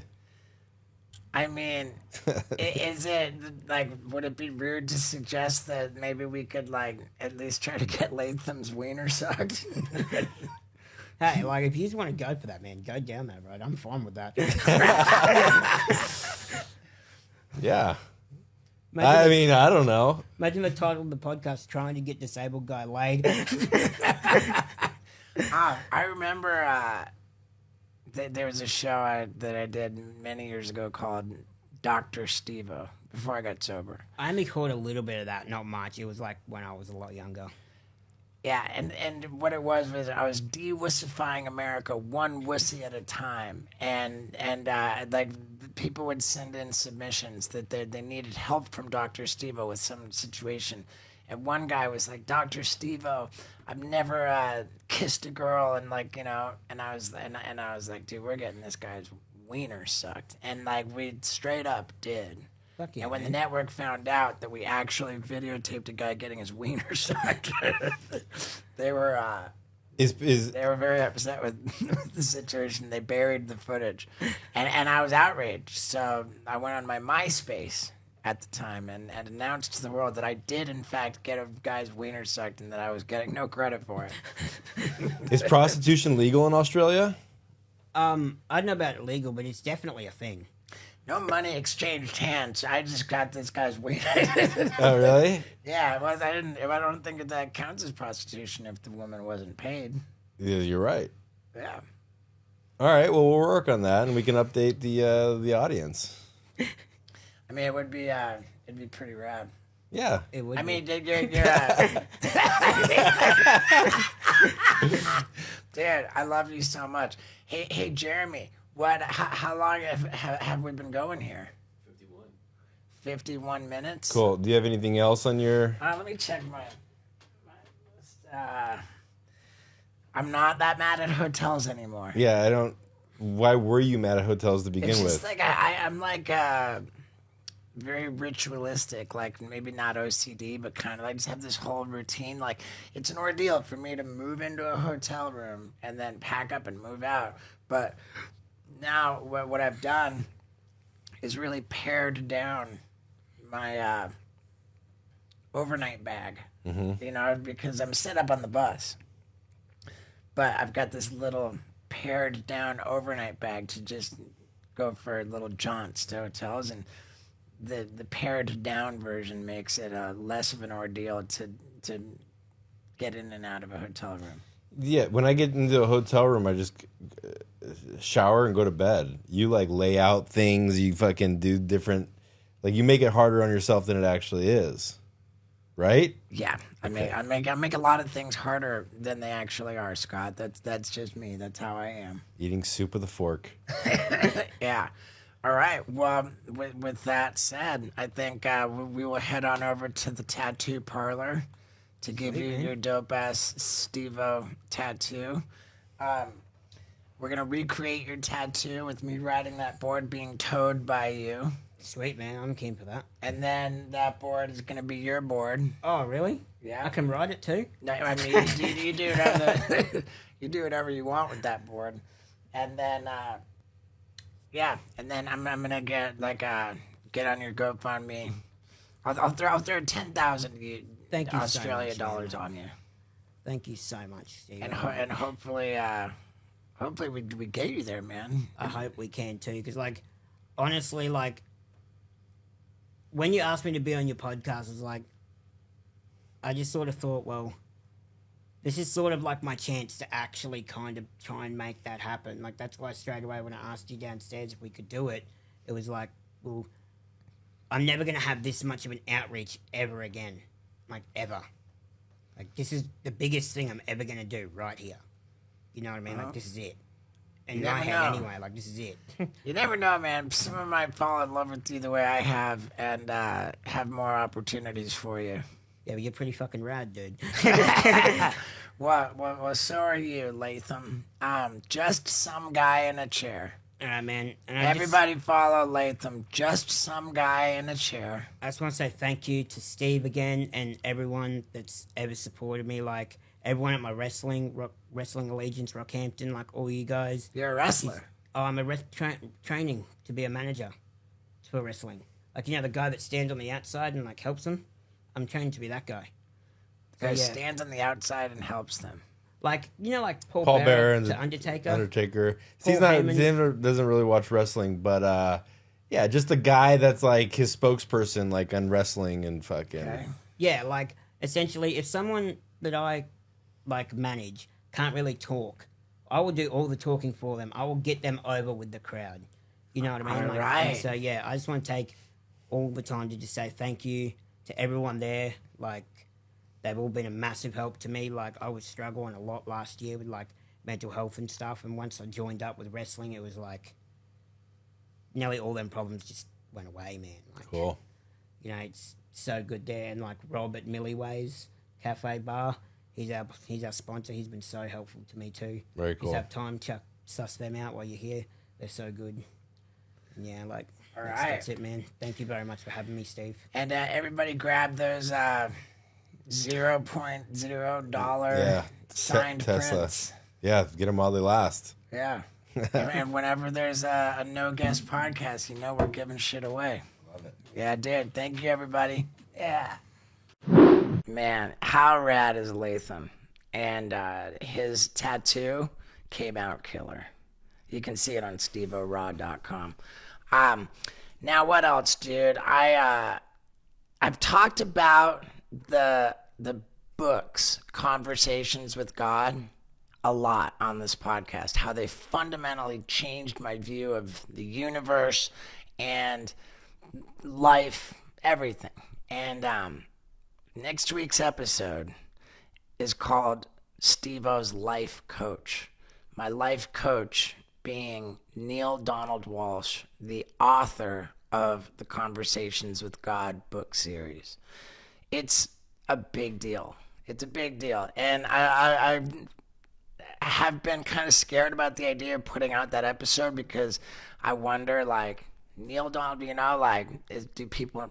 So I'm urging you guys, make sure that you tune in for the Steve-O's Life Coach episode next week. It's really, really special.